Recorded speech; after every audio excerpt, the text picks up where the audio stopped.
Welcome back to my channel. So sorry for the delay guys. उम्मीद है आप सब बढ़िया होंगे। मैंने आप लोगों के कमेंट्स देखे and I am so sorry for the disappointment. New semester की वजह से सब कुछ एडजस्ट नहीं हो पा रहा था क्योंकि वीडियो को एडिट करने में टाइम भी लगता है। Sorry once again. Let's begin our story Rebirth for My Love, Episode 3। Mehra villa. Shreya अपने घर पहुंच गई थी। घर में आने के बाद उसे पता चला उसकी मॉम अब तक घर नहीं आई है। उसने टाइम देखा तो 7 बज गए थे, तो वो अपनी मॉम को कॉल करती है और वो कब आएगी ये पूछती है। तो उसकी मॉम कहती है बेटा आज थोड़ा लेट हो जाएगा, 11 बज जाएगा। एक काम करना आप खाना खाकर सो जाना, मॉम का वेट मत करना बेटा। श्रेया कहती है ठीक है मॉम, आप भी कुछ खा लेना और अपना ख्याल रखना मॉम, बाय अब मैं कॉल रखता हूँ। श्रेया की मॉम कहती है हाँ बेटा मैं अपना ख्याल रख लूंगी, बाय। श्रेया कॉल कट करती है और नित्या आंटी को कहती है कि मॉम को आने में लेट हो जाएगा, मॉम खाना खाकर आएगी तो आप उनका खाना मत बनाना और मेरा खाना मेरे रूम में ही भेज देना। इतना कहकर श्रेया अपने रूम में चली जाती है। वो रूम में आकर फ्रेश होकर अपने कपड़े चेंज करती है और स्टडी टेबल पर जाकर बैठकर अपनी पावर बढ़ाने के लिए जो भी उस शक्तिपुंज ने कहा था वो याद करने लगती है। फ्लैशबैक। जब हॉस्पिटल के सोफे पर श्रेया सो रही थी तभी उसके सपने में एक शक्तिपुंज आता है जो उसे शक्तियां बढ़ाने के बारे में कुछ उपाय बताता है। उसे अपनी पावर बढ़ाने के लिए क्या करना होगा। श्रेया को 18 साल की होने के बाद उसकी पूरी शक्तियां मिल जाएगी और उसी के साथ उसके सामने बहुत से राज खुलने वाले हैं। उस शक्तिपुंज ने श्रेया को बताया था कि उसे आने वाले पूर्णिमा के पहले हिमालय में रहने वाली एक साध्वी से मिलना होगा, जो उसे आगे के बारे में बताएगी, उसे आगे क्या करना है और क्या नहीं। यही नहीं, उसे उस साध्वी को खुद ढूंढना होगा, वो भी आने वाली पूर्णिमा के पहले। पूर्णिमा के बाद उसे पावर हासिल करने में साध्वी ही मदद करेगी। उसी के हाथों वहां पर एक बहुत ही पुण्य का काम होने वाला है। उसी के साथ वो घिरे घिरे अपने सारे सवालों का जवाब वहीं पर पालेगी, लेकिन उसके लिए उसे पहले साध्वी को ढूंढना पड़ेगा, जो कि उसके लिए आसान काम नहीं था। Present time. Shreya study table पर बैठकर साध्वी जी को कैसे ढूंढा जाए यही सोच रही थी, क्योंकि उनके बारे में उसे कुछ पता नहीं था। पर उससे पहले उसे अपनी मॉम की परमिशन लेनी पड़ेगी, क्योंकि उसको 15 दिनों में ही हिमालय की तरफ जाना होगा, तभी तो वो पूर्णिमा तक साध्वी को ढूंढ सकेगी। श्रेया को इस बारे में शिव को भी बताना पड़ेगा, विद रीजन। वो ये सब सोच ही रही थी तभी उसे अपनी जादुई अंगूठी की याद आती है। वो उससे मदद ले सकती है। वो अंगूठी तो 100 साल पुरानी है, उसे बहुत कुछ जानकारी होगी। ये सब सोचकर वो अंगूठी को पुकारने ही वाली थी, पर तभी श्रेया को अपने आप को किसी के बुलाने का एहसास होता है। तब उसे पता चलता है कि आलोक जी यानी कि श्रेया के पापा की आत्मा उससे कांटेक्ट करने की कोशिश कर रही है। श्रेया और आलोक जी की आत्मा एक दूसरे से कांटेक्ट कर सकती है जब दोनों को कोई जरूरी बात एक दूसरे से करनी होगी। ये सब श्रेया की पावर के बदौलत मुमकिन हो पा रहा है। उसी के साथ अंगूठी से मिली आत्माओं की रहस्यमय किताब के कारण श्रेया को आत्मा से कांटेक्ट करने की और कनेक्ट करने की जानकारी हासिल हुई है। इसी के कारण वो और आलोक जी एक दूसरे को कांटेक्ट कर सकते हैं, चाहे वो लोग कितना भी दूर क्यों ना हो। आलोक जी के पास भी अपनी आत्मा वाली शक्ति थी, पर वो उसका अभी कोई उपयोग नहीं कर रहे थे। वो सही टाइम आने पर सही जगह उसका इस्तेमाल करना चाहते थे। श्रेया आलोक जी से कनेक्ट करके उनसे बात करने लगती है। उसे आलोक जी कुछ बताते हैं, जिससे श्रेया और भी परेशान हो जाती है। उसे कुछ समझ ही नहीं आता। आलोक जी श्रेया से बातें करके फिर से रेवा, राज और आराधना का पीछा करने चले जाते हैं। इधर जंगल के बीचों बीच एक खंडर जैसी हवेली के सामने 10-12 ब्लैक कार आकर रुकती हैं। कार में से काले कपड़े पहने हुए बॉडीगार्ड बाहर निकलते हैं। कार के सामने हाथ में गन लेकर खड़े हो जाते हैं। बीच की कार से फ्रंट सीट से एक आदमी बाहर निकलता है। वो आदमी जाकर कार की बैक सीट का डोर ओपन करता है। उसमें से एक ब्लैक सूट पहना हुआ आदमी बाहर आता है। उस आदमी के पैरों में ब्रांडेड शूज पहने थे, हाथ में ब्रांडेड वॉच, आंखों पर ब्लैक गॉगल्स, चेहरे पर मास्क लगा था। उसका चेहरा उस मास्क एंड गॉगल के वजह से ढक रहा था, साफ पता नहीं चल रहा था। उसके काले बाल तरीके से सेट किए हुए थे। वो आदमी कार से निकलकर उस खंडर के अंदर चला जाता है। अंदर का नज़ारा कुछ और ही था। बाहर से खंडर से दिखने वाला अंदर से किसी महल से कम नहीं था।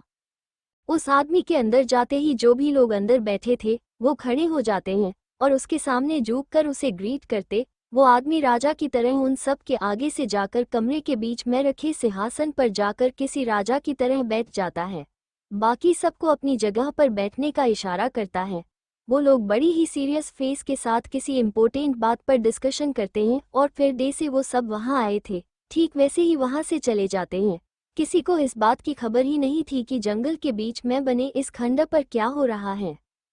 कौन है ये मिस्टीरियस आदमी और उनकी किस बात पर मीटिंग हुई है, आखिर क्या है इसका मकसद, जानेंगे कहानी के आने वाले अगले चैप्टर में।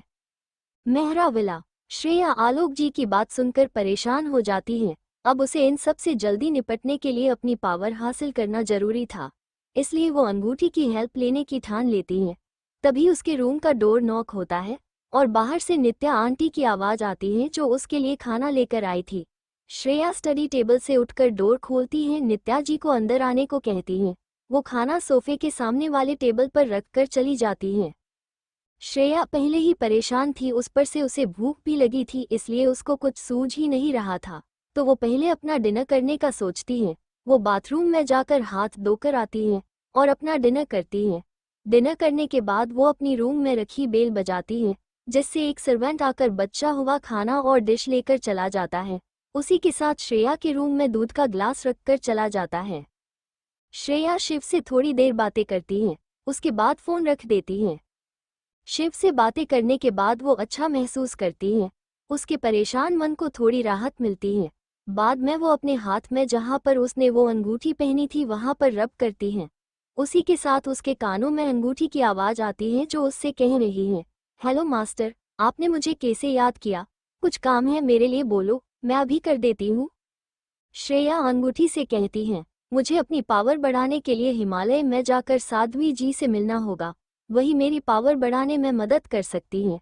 मुझे उन्हें पूर्णिमा से पहले ढूंढना है, पर मुझे उनके बारे में कुछ भी नहीं पता, मैं कैसे उनको ढूंढूंगी? तुम्हारे पास कुछ उपाय है तो बताओ। अंगूठी श्रेया की बातें सुन के कुछ देर के लिए सोच में पड़ती है। थोड़ी देर बाद वो श्रेया से कहती है, मास्टर वैसे मैंने आपको एक चीज़ नहीं बताई। श्रेया अंगूठी से कहती है, कौन सी चीज़ नहीं बताई तुमने मुझे? अंगूठी श्रेया से कहती है, एक्चुअली मास्टर मैं सिर्फ स्टो करने के लिए नहीं बट बहुत से और भी काम कर सकती हूँ, पर अभी आपकी शक्ति उतनी नहीं है, इसलिए मैंने आपको नहीं बताया। मेरी और भी बहुत सारी खासियत है, डे से आप अपनी पावर हासिल करेगी वैसे वैसे आपको मेरे बारे में बहुत सी जानकारियाँ मिलेगी।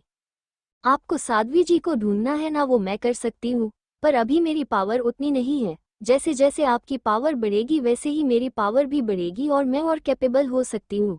आप जब हिमालय चली जाएगी तब जब साध्वी जी आपके 1000 मीटर के अंतर में होगी तो मुझे पता चल जाएगा, इससे आप उन्हें आसानी से ढूंढ सकती हो।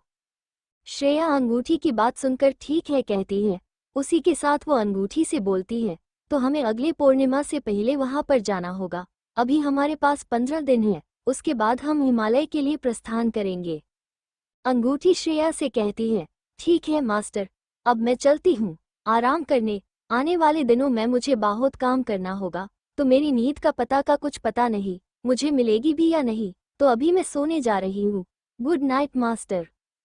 उसी के साथ अंगूठी श्रेया के हाथ में गायब हो जाती है।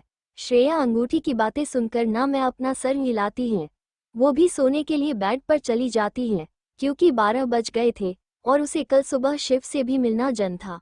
अगर वो अभी नहीं सोई तो कल उसके आंखों के नीचे ब्लैक सर्कल आ जाएंगे और अगर शिव ने इसका कारण पूछा तो वो क्या कहेगी, उससे वो झूठ तो बोल नहीं पाएगी, इसलिए वो इससे अच्छा सोने के लिए चली जाती है। थोड़ी ही देर में वो गहरी नींद में चली जाती है। City hospital. शिव के वार्ड में शिव बैठा ऑफिस के कुछ डॉक्यूमेंट्स पढ़ रहा था। थोड़ी देर डॉक्यूमेंट्स चेक करके उन पर साइन करके उन्हें बेड के साइड टेबल पर रखता है। उसके बाद शिव अपना डिनर करके दवाई लेकर सो जाता है। यूएसए। रात के करीब 2 बजे यूएसए में एक 5 स्टार होटल के एक रूम में रेवा और राज एक आदमी से बात कर रहे थे, जो कि यही कुछ 45 एज का आदमी होगा। उसने अपना पूरा फेस ब्लैक मास्क से कवर किया था। रेवा उस आदमी से कहती है, कब तक आप अपना चेहरा सबसे छुपाकर रखने वाले हो? रेवा के बोलने पर वो आदमी अपने चेहरे पर गंभीर एक्सप्रेशन के साथ कहता है, अभी सही समय नहीं आया है, जब सही समय आ जाएगा तब मैं अपना चेहरा भी नहीं छुपाऊंगा। और सबके सामने भी आ जाऊंगा। तुम लोगों को जो काम मैंने करने को कहा है वो हो गया क्या? इस पर राज कहता है, जी बॉस, अपने जो भी कहा है वो सब हो गया है, पर क्या आपको लगता है ये काम वर्क करेगा? वो आदमी अपने चेहरे पर बड़ी ही शातिर मुस्कान के साथ कहता है, काम करेगा, जरूर करेगा। मैंने प्लान है ऐसा बनाया है कि सब मेरे हाथों में होगा, बहुत ही जल्द देखना। उस आदमी की बातें सुनकर राज और रेवा दोनों के चेहरे पर मुस्कान आती है। वो लोग कुछ देर तक ऐसे ही एक दूसरे से अपने काम की बातें करते हैं और अपने अपने रूम में चले जाते हैं। हिमालय हिमालय के पहाड़ी में एक आश्रम में एक दिव्य महिला ध्यान में मग्न थी। उसी समय उसे कुछ संकेत मिलते हैं। उससे उसके चेहरे पर एक छोटी सी मुस्कान आ जाती है। वो महिला कोई महान साध्वी लग रही थी। वो अपनी आंखों को खोलती है और अपने शिष्य परशुराम को बुलाती है। उससे आने वाले मेहमानों की स्वागत की तैयारी करने को कहती है। बहुत ही जल्द वहां पर किसी का आगमन होने वाला था। शायद जो वहां आने वाला हो उसका वो साध्वी बरसों से इंतजार कर रही थी। जल्द ही उसका वो बरसों का इंतजार पूरा होने वाला था।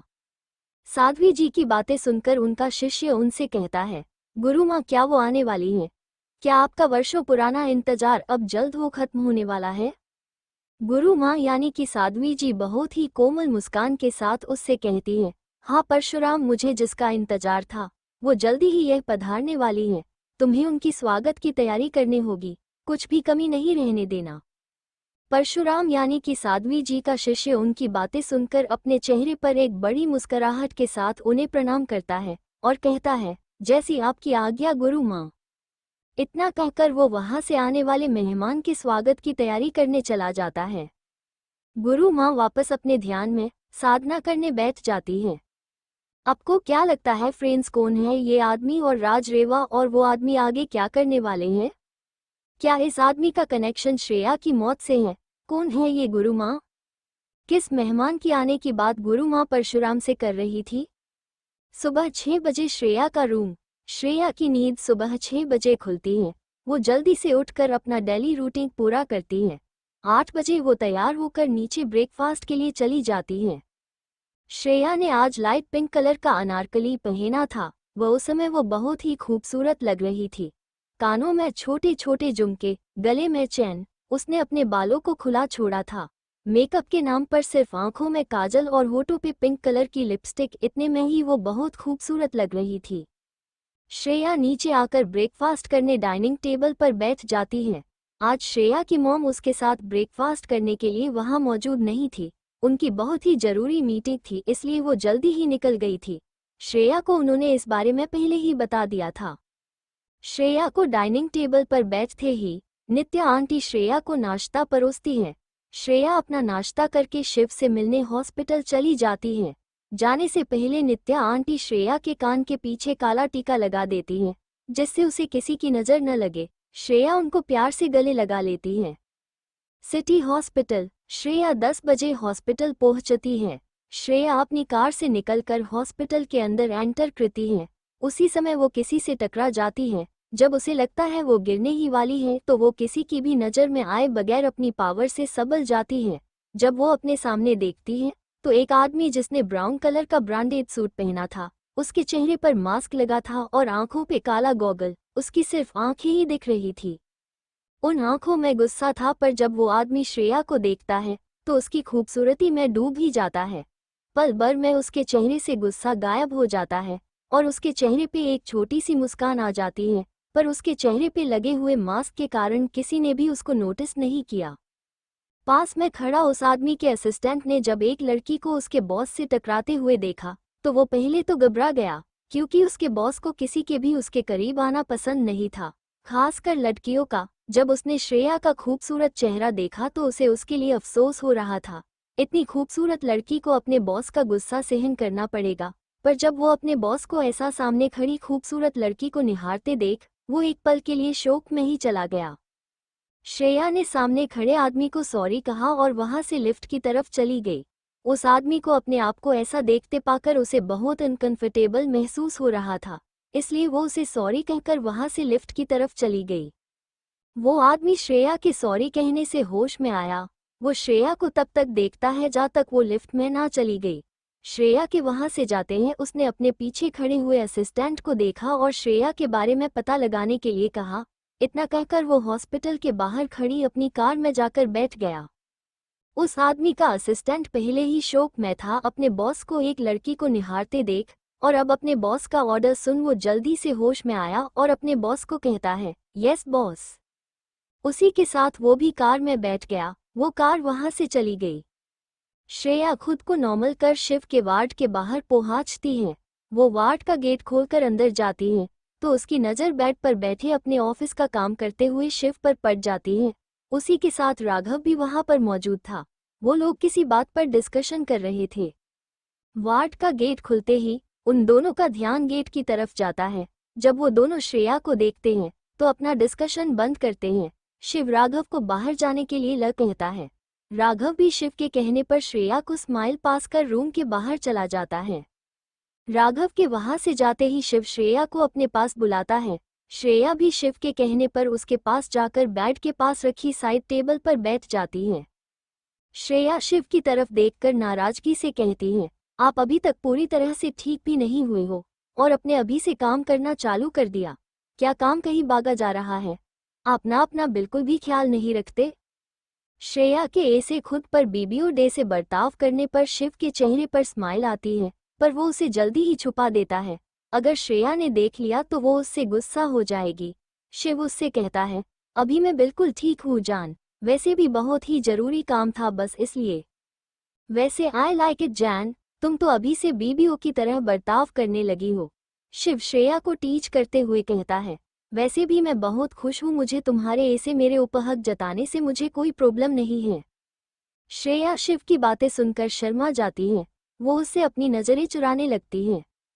शिव जब श्रेया को ऐसे अपने आप से नज़रें चुराते हुए और शर्माते हुए देखता है तो वो उसे टीच करना बंद करता है। नॉर्मली उसके साथ बातें करने लगता है। श्रेया भी अब नॉर्मल होकर शिव से बातें करने लगती है। बड़ी ही बातों में शिव श्रेया से कहता है, जान मुझे अगले हफ्ते यूएसए जाना होगा, इम्पोर्टेंट काम आ गया है। श्रेया का चेहरा शिव की बातें सुनकर उतर जाता है। वो शिव से पूछती है, कितने दिन के लिए आप जा रहे हो? शिव जब श्रेया को ऐसे उदास देखता है तो उसे अच्छा नहीं लगता। वो उससे कुछ कहने ही वाला था, पर जब श्रेया का सवाल सुनता है तो उससे कहता है, जान शायद 1 मंथ, प्लीज उदास मत होना, ये बहुत ही इम्पोर्टेंट प्रोजेक्ट है, it is my dream project.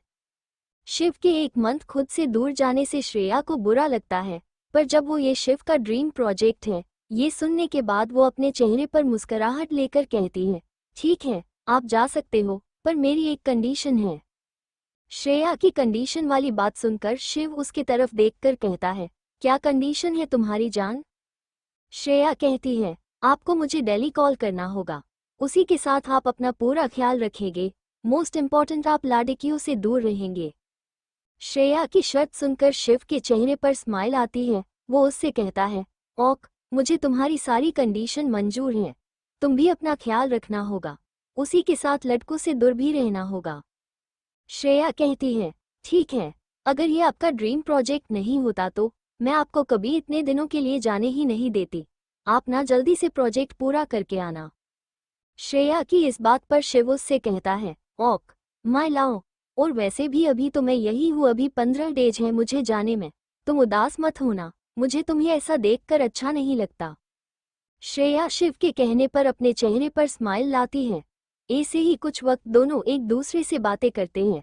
आज शिव को हॉस्पिटल से डिस्चार्ज मिलने वाला था, वो अब पूरी तरह से ठीक हो गया था। श्रेया शिव से बातें करने में उसका यूएसए जाने की बात सुनकर वो खुद 15 दिनों के बाद हिमालय जाने वाली थी, ये बात वो शिव को बताने की भूल ही जाती है। यूएसए के सड़कों पे एक ब्लैक मर्सिडीज चल रही थी। उसके आगे और पीछे ब्लैक कलर की ही 3 कार थी। वो कार और किसी की नहीं, उस ब्लैक कार में बैठे हुए आदमी के बॉडीगार्ड की थी। वो कार में बैठा हुए आदमी और कोई नहीं, एक अधेड़ उम्र का आदमी था जिसने अपने चेहरे पर ब्लैक मास्क और ब्लैक गॉगल पहने हुए थे। वो रेवा और राज के साथ कार में बैठकर किसी जगह पर जा रहा था। उनकी कार एक आलीशान विला के आगे रुक गई। वो विला के चारों ओर टाइट सिक्योरिटी थी। कार रुकते ही तीनों कार से निकल उस विला के अंदर चले जाते हैं। विला के अंदर आराधना कपूर उन तीनों का आने का बेसब्री से इंतजार कर रही थी। उन तीनों के विला में एंटर करते ही आराधना उनके पास जाकर उनसे कहती है, क्या काम हो गया? इस पर वो तीनों अपने चेहरे पर बड़ी एक मुस्कान के साथ हाँ में सर हिलाते हैं। उनके हाँ कहने पर आराधना कपूर के खुशी का कोई ठिकाना ही नहीं था। वो भी खुश हो जाती हैं और उस मास्क पहने हुए अधेड़ उम्र के आदमी को गले लगा लेती हैं। वो आदमी भी उसे मुस्कराते हुए गले लगा लेता है। इंडिया। हॉस्पिटल से निकलने के बाद जो अनजान आदमी थोड़ी देर पहले श्रेया से टकराया था, उसकी कार एक बड़ी सी बिल्डिंग के आगे आकर रुकती है, जो कि एक 14 फ्लोर की कंपनी की बिल्डिंग लग रही थी। कार से उतरकर वो आदमी उस बिल्डिंग में एंटर करता है। उसी के साथ उसका असिस्टेंट और बॉडीगार्ड भी थे। बिल्डिंग में एंटर करते ही वहां पर काम करने वाले एम्प्लॉय उसे देखकर ग्रीट करते हैं। वो आदमी बस अपना सिर हिला देता है। अपनी प्राइवेट लिफ्ट में जाकर 14 फ्लोर का बटन दबा देता है। लिफ्ट 14 फ्लोर पर रुकने के बाद वो अपने केबिन में चला जाता है। मेहरा कॉर्पोरेशन। श्रेया की मॉम अपने केबिन में कुछ डॉक्यूमेंट पढ़ रही थी। उसी वक्त उसकी असिस्टेंट प्रिया अंदर आती हैं और उनसे कुछ कहती हैं, जिसे सुनने के बाद उनके चेहरे पर परेशानी के भाव आ जाते हैं। वो जल्दी से अपने केबिन से निकल के कंपनी से बाहर निकलकर अपनी कार में बैठकर कहीं चली जाती हैं। रॉय इंडस्ट्री। अनजान आदमी जो थोड़ी देर पहले श्रेया से हॉस्पिटल में टकराया था, हॉस्पिटल से निकलने के बाद वो जिस बिल्डिंग में गया था वो और कोई नहीं बल्कि रॉय इंडस्ट्री का सीईओ है। उसका नाम आदित्य रॉय है। रॉय इंडस्ट्री इंडिया में टॉप 2 में है। सिंघानिया इंडस्ट्री के बाद इंडिया में सबसे बड़ी रॉय कॉर्पोरेशन है। आदित्य रॉय हमेशा ही अपने चेहरे को मास्क के पीछे छुपा के रखता है। उसके पीछे भी एक वजह है। आदित्य रॉय दिखने में किसी हीरो से कम नहीं। काली आंखें, ब्राउन बाल, गोरा रंग, इनके लुक किसी बॉलीवुड के हीरो को भी पीछे छोड़ दे, पर शिव से कम हैंडसम है। आदित्य रॉय अपने केबिन में बैठकर एक फाइल पढ़ रहा था। तभी उसका असिस्टेंट अंदर आता है। आदित्य से कहता है, बॉस, हमारी यूएसए वाली ब्रांच में कुछ प्रॉब्लम आ रही है। कंपनी का डाटा वहां से लीक हो रहा है। ये सब कौन कर रहा है, कुछ पता नहीं चल रहा है। अब आपको वहां पर जाना होगा, नहीं तो बहुत नुकसान होगा। अपनी असिस्टेंट की बात सुनकर आदित्य रॉय बड़े ही सीरियस फेस के साथ उससे कहता है, ठीक है, यूएसए जाने की तैयारी करो, हम कल ही वहां जा रहे हैं। सबको इन्फॉर्म करो और मुझे हर एक जो शक के घेरे में है उसकी पूरी इन्फॉर्मेशन चाहिए। उसका असिस्टेंट उसकी बात सुनकर कहता है, जी बॉस, सब हो जाएगा। असिस्टेंट के और कुछ बोलने से पहले ही आदित्य स्ट्रिक्ट टोन में कहता है, गलती की कोई गुंजाइश नहीं होनी चाहिए। असिस्टेंट के चेहरे पे पसीने की बूंद आ जाती है। वो जी बॉस के कर वहां से चला जाता है। आदित्य के केबिन के बाहर आकर वो एक राहत की सांस लेता है और खुद से ही कहता है, बच गया आज तो, नहीं तो पता नहीं सर का गुस्सा कहाँ पर फूटता। चल वरुण, लग जा काम पर। आदित्य रॉय के असिस्टेंट का नाम अरुण है। ये और आदित्य एक ही कॉलेज में पढ़ते थे। आदित्य और इसकी मुलाकात कॉलेज वी में ही हुई थी। दोनों बच्चे दोस्त हैं, पर ऑफिस में आदित्य सिर्फ इनका बॉस और ये आदित्य के assistant. City hospital. Shreya Shiv के साथ लंच करती है। उसके बाद वो शिव को अपना ख्याल रखने को कहकर मेहरा विला चली जाती है। श्रेया के जाने के बाद शिव भी अपना डिस्चार्ज लेकर सिंघानिया विला चला जाता है। मेहरा विला। श्रेया की कार मेहरा विला के सामने आकर रुकती है। वो कार से उतरकर विला के अंदर चली जाती है। तभी अचानक उसके आंखों के सामने कुछ सीन आ जाते हैं, जिसमें वो अपनी मॉम को देखती है। उसकी मॉम कार ड्राइविंग कर रही थी। उनके चेहरे पर परेशानी साफ नजर आ रही थी। वो बहुत ही घबराई हुई नजर आ रही थी। उनकी कार एक बड़े से घर आगे रुकती है। वो घर बाहर से दिखने में बहुत ही खूबसूरत लग रहा था, अंदर से तो और भी ज्यादा खूबसूरत और मॉडर्न था। उस घर में रोज की जरूरत की सारी चीजें थी। श्रेया देखती है, उसकी मॉम उस घर में एंटर होकर एक कमरे में चली जाती है, जहां पर एक आदमी बेड पर लेटा था। वो कमरा पूरा का पूरा हॉस्पिटल के रूम की तरह था। उस आदमी को ऑक्सीजन मास्क लगा हुआ था। उसकी कंडीशन बहुत ही सीरियस लग रही थी। श्रेया आगे अपनी मॉम की कुछ बातें सुन पाती या उस आदमी को देख पाती। उसके आगे से वो सीन अचानक गायब हो गया। श्रेया को अचानक अपने अंदर बहुत ही कमजोरी महसूस होने लगी। वो जल्दी से अपने रूम में जाके बेड पर लेट गई। लेटते ही वो गहरी नींद में सो गई। रात के 9 बजे शहर के बाहर के सुनसान जगह पर एक कार आकर रुकती है। उस कार से शिव बाहर निकलता है। उसके साथ उसका असिस्टेंट राघव और राहुल था, साथ में ही उसके बॉडीगार्ड भी। वो कार से निकल के सामने के विला में एंटर करते हैं। वो विला दिखने में एकदम साधारण था, पर अंदर से किसी लग्जरियस होटल से कम नहीं था। शिव, राहुल एंड राघव उस विला में एंटर करते हैं। उसके बाद वो लोग उस विला के ग्राउंड फ्लोर पर बने एक रूम में चले जाते हैं। वो रूम दिखने में एकदम साधारण ही था। राघव उस रूम में मौजूद बेड को हिलाता है तो उस बेड के नीचे एक डोर दिखता है। राहुल उसको खींचता है तो वहां से नीचे जाने के लिए सीढ़ियां सामने आती हैं। वो लोग एक एक करके उस अंडरग्राउंड रूम में चले जाते हैं। उनके नीचे जाते ही वो रूम पहले जैसा हो जाता है। जो बेड थोड़ी देर पहले राघव ने सरकाया था वो वापस अपने असली जगह पर आ जाता है। शिव, राघव और राहुल उस अंडरग्राउंड रूम में आ जाते हैं। उस रूम में बहुत ही अंधेरा था, ठीक से कुछ भी दिखाई नहीं दे रहा था।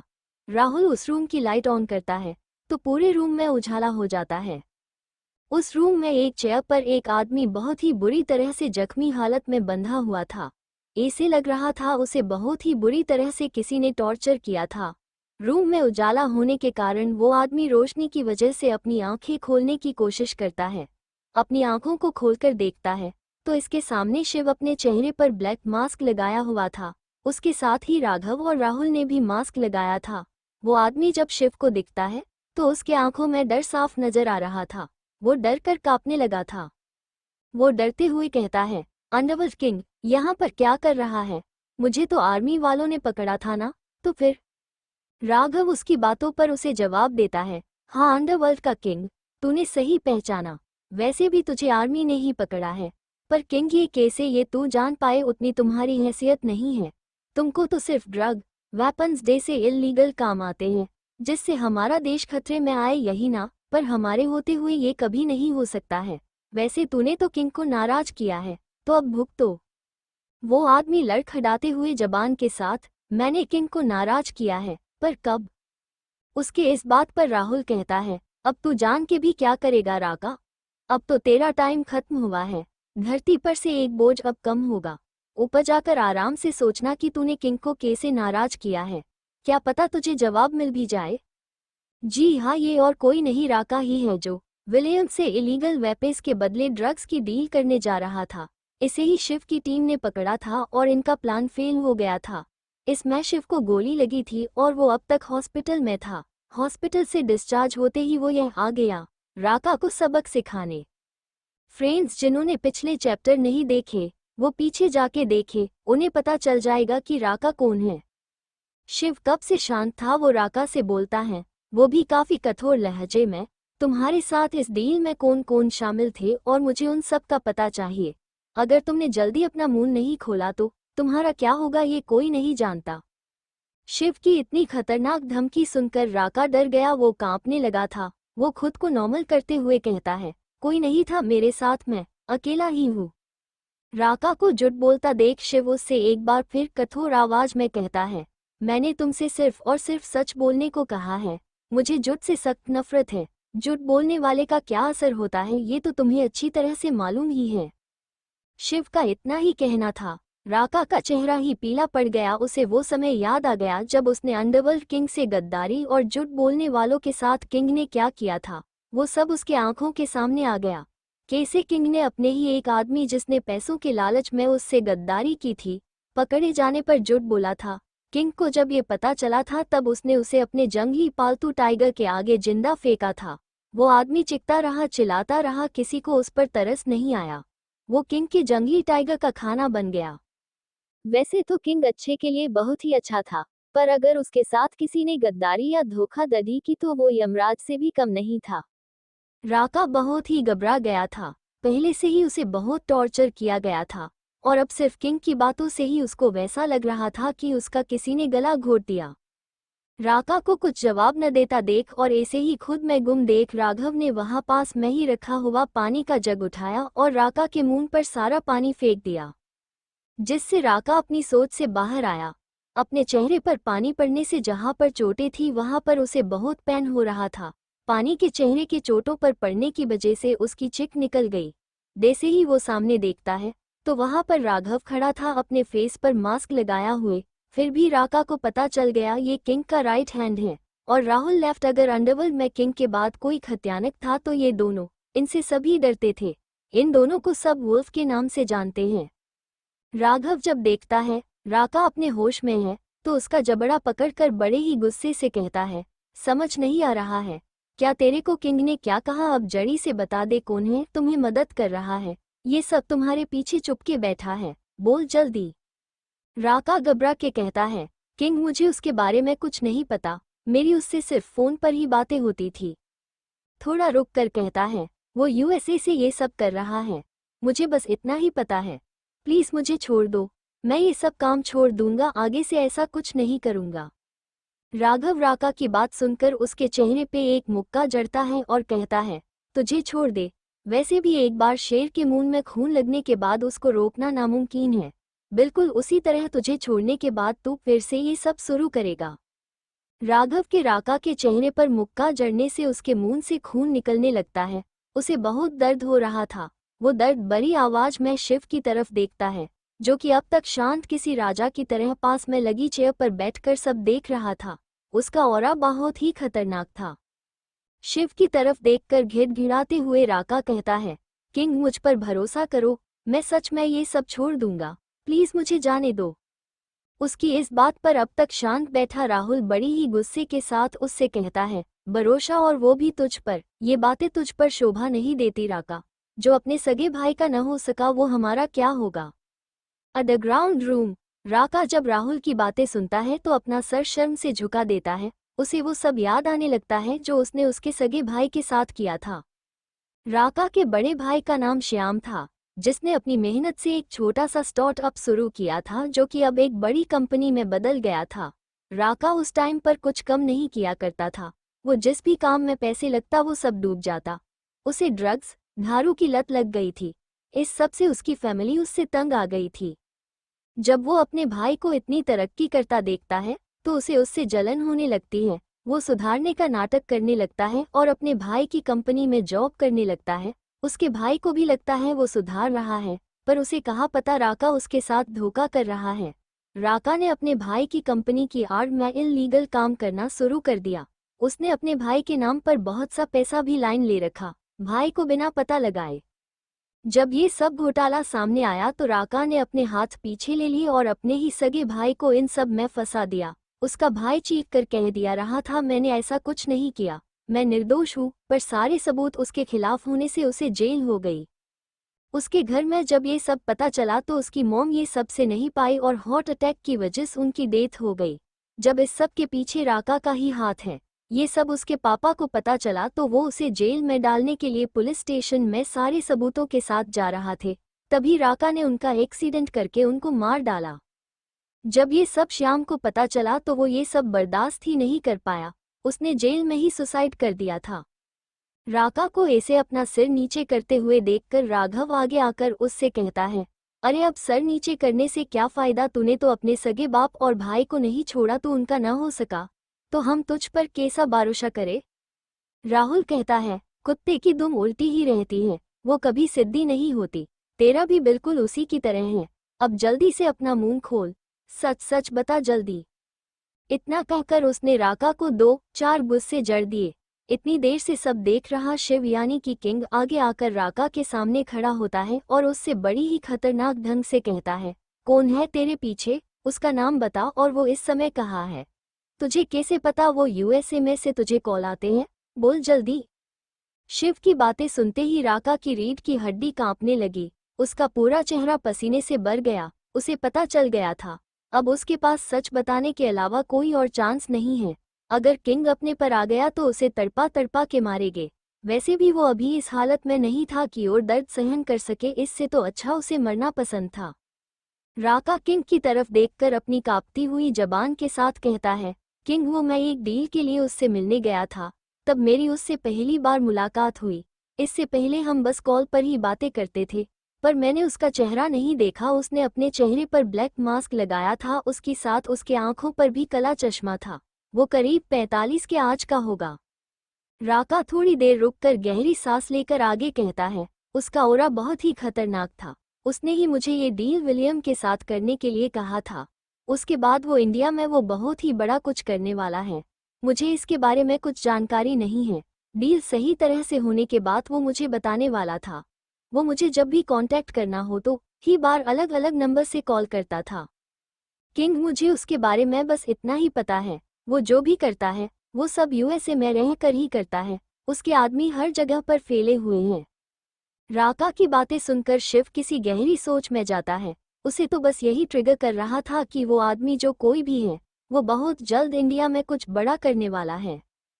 शिव राहुल और राघव का आगे का संभालने का इशारा करके उस रूम से बाहर चला जाता है। शिव का इशारा समझकर वो दोनों एक दूसरे की तरफ देखते हैं। शैतानी मुस्कुराहट के साथ वो राका को देखने लगते हैं। राका उनको इसे खुद को देखता देखकर डर जाता है। उसे कुछ गलत होने का अंदेशा लगता है। राहुल और राघव राका के पास आकर कहते हैं, राका, अब तेरा समय खत्म हुआ है, कुछ आखिरी ख्वाहिश है क्या?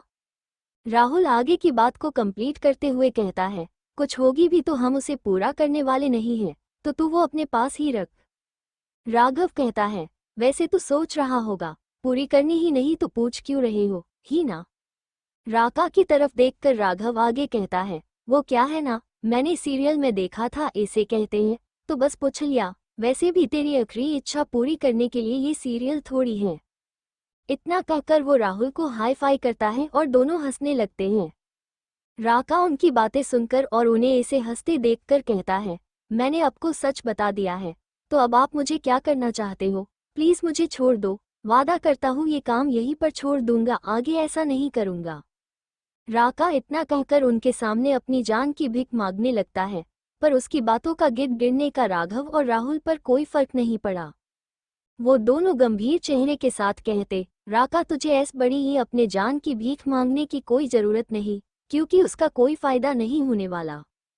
राहुल कहता है, तेरे पाप का गड़ा बढ़ चुका है। वैसे तुझे बता दूं, तूने अपने भाई के साथ धोखा किया है ना, उसका हिसाब भी तुझे करना पड़ेगा। राका उसकी तरफ असमंजस से देख रहा था। उसे ऐसा देखता पाकर राघव उससे कहता है, श्याम दोस्त था हमारा, तेरी वजह से आज वो इस दुनिया में नहीं है, उसकी मौत का बदला लेना है तुझसे। उद्धरण चिन्ह। राघव, शिव, श्याम बहुत अच्छे दोस्त थे। जब उनको उसके बारे में पता चल गया तब तक बहुत देर हो चुकी थी, सब खत्म हो चुका था। राका से अपने दोस्त का बदला लेने चाहते थे पर सही टाइम का इंतजार कर रहे थे। आज वो सही टाइम आ गया था। राहुल राघव से कहता है, अब बस हो गई बातें, चलो अब इसको अंतिम विदाई देते हैं, और भी काम है, हमें बाहर किंग इंतजार कर रहा होगा हमारा। इतना कहकर वो उस अंडरग्राउंड में ही बने दूसरे रूम में उनके जो गार्ड हैं उन्हें बुलाते हैं और राका को उठाने को कहते हैं। वो गार्ड भी उनका ऑर्डर फॉलो करते हुए राका को उठाकर पास वाले कमरे में ले जाते हैं। उस कमरे के अंदर जाते ही राका की रूह कांप जाती है। उस रूम में पहले ही 2 लोगों को टॉर्चर करके उल्टा लटकाया गया था, उनमें बस थोड़ी ही जान बची होगी। राका को वहां पर ले जाकर एसिड से भरे कंटेनर में ढाला जाता है। एसिड भरे कंटेनर में राका को डालते ही उसकी दर्दनाक चीखें निकल जाती हैं।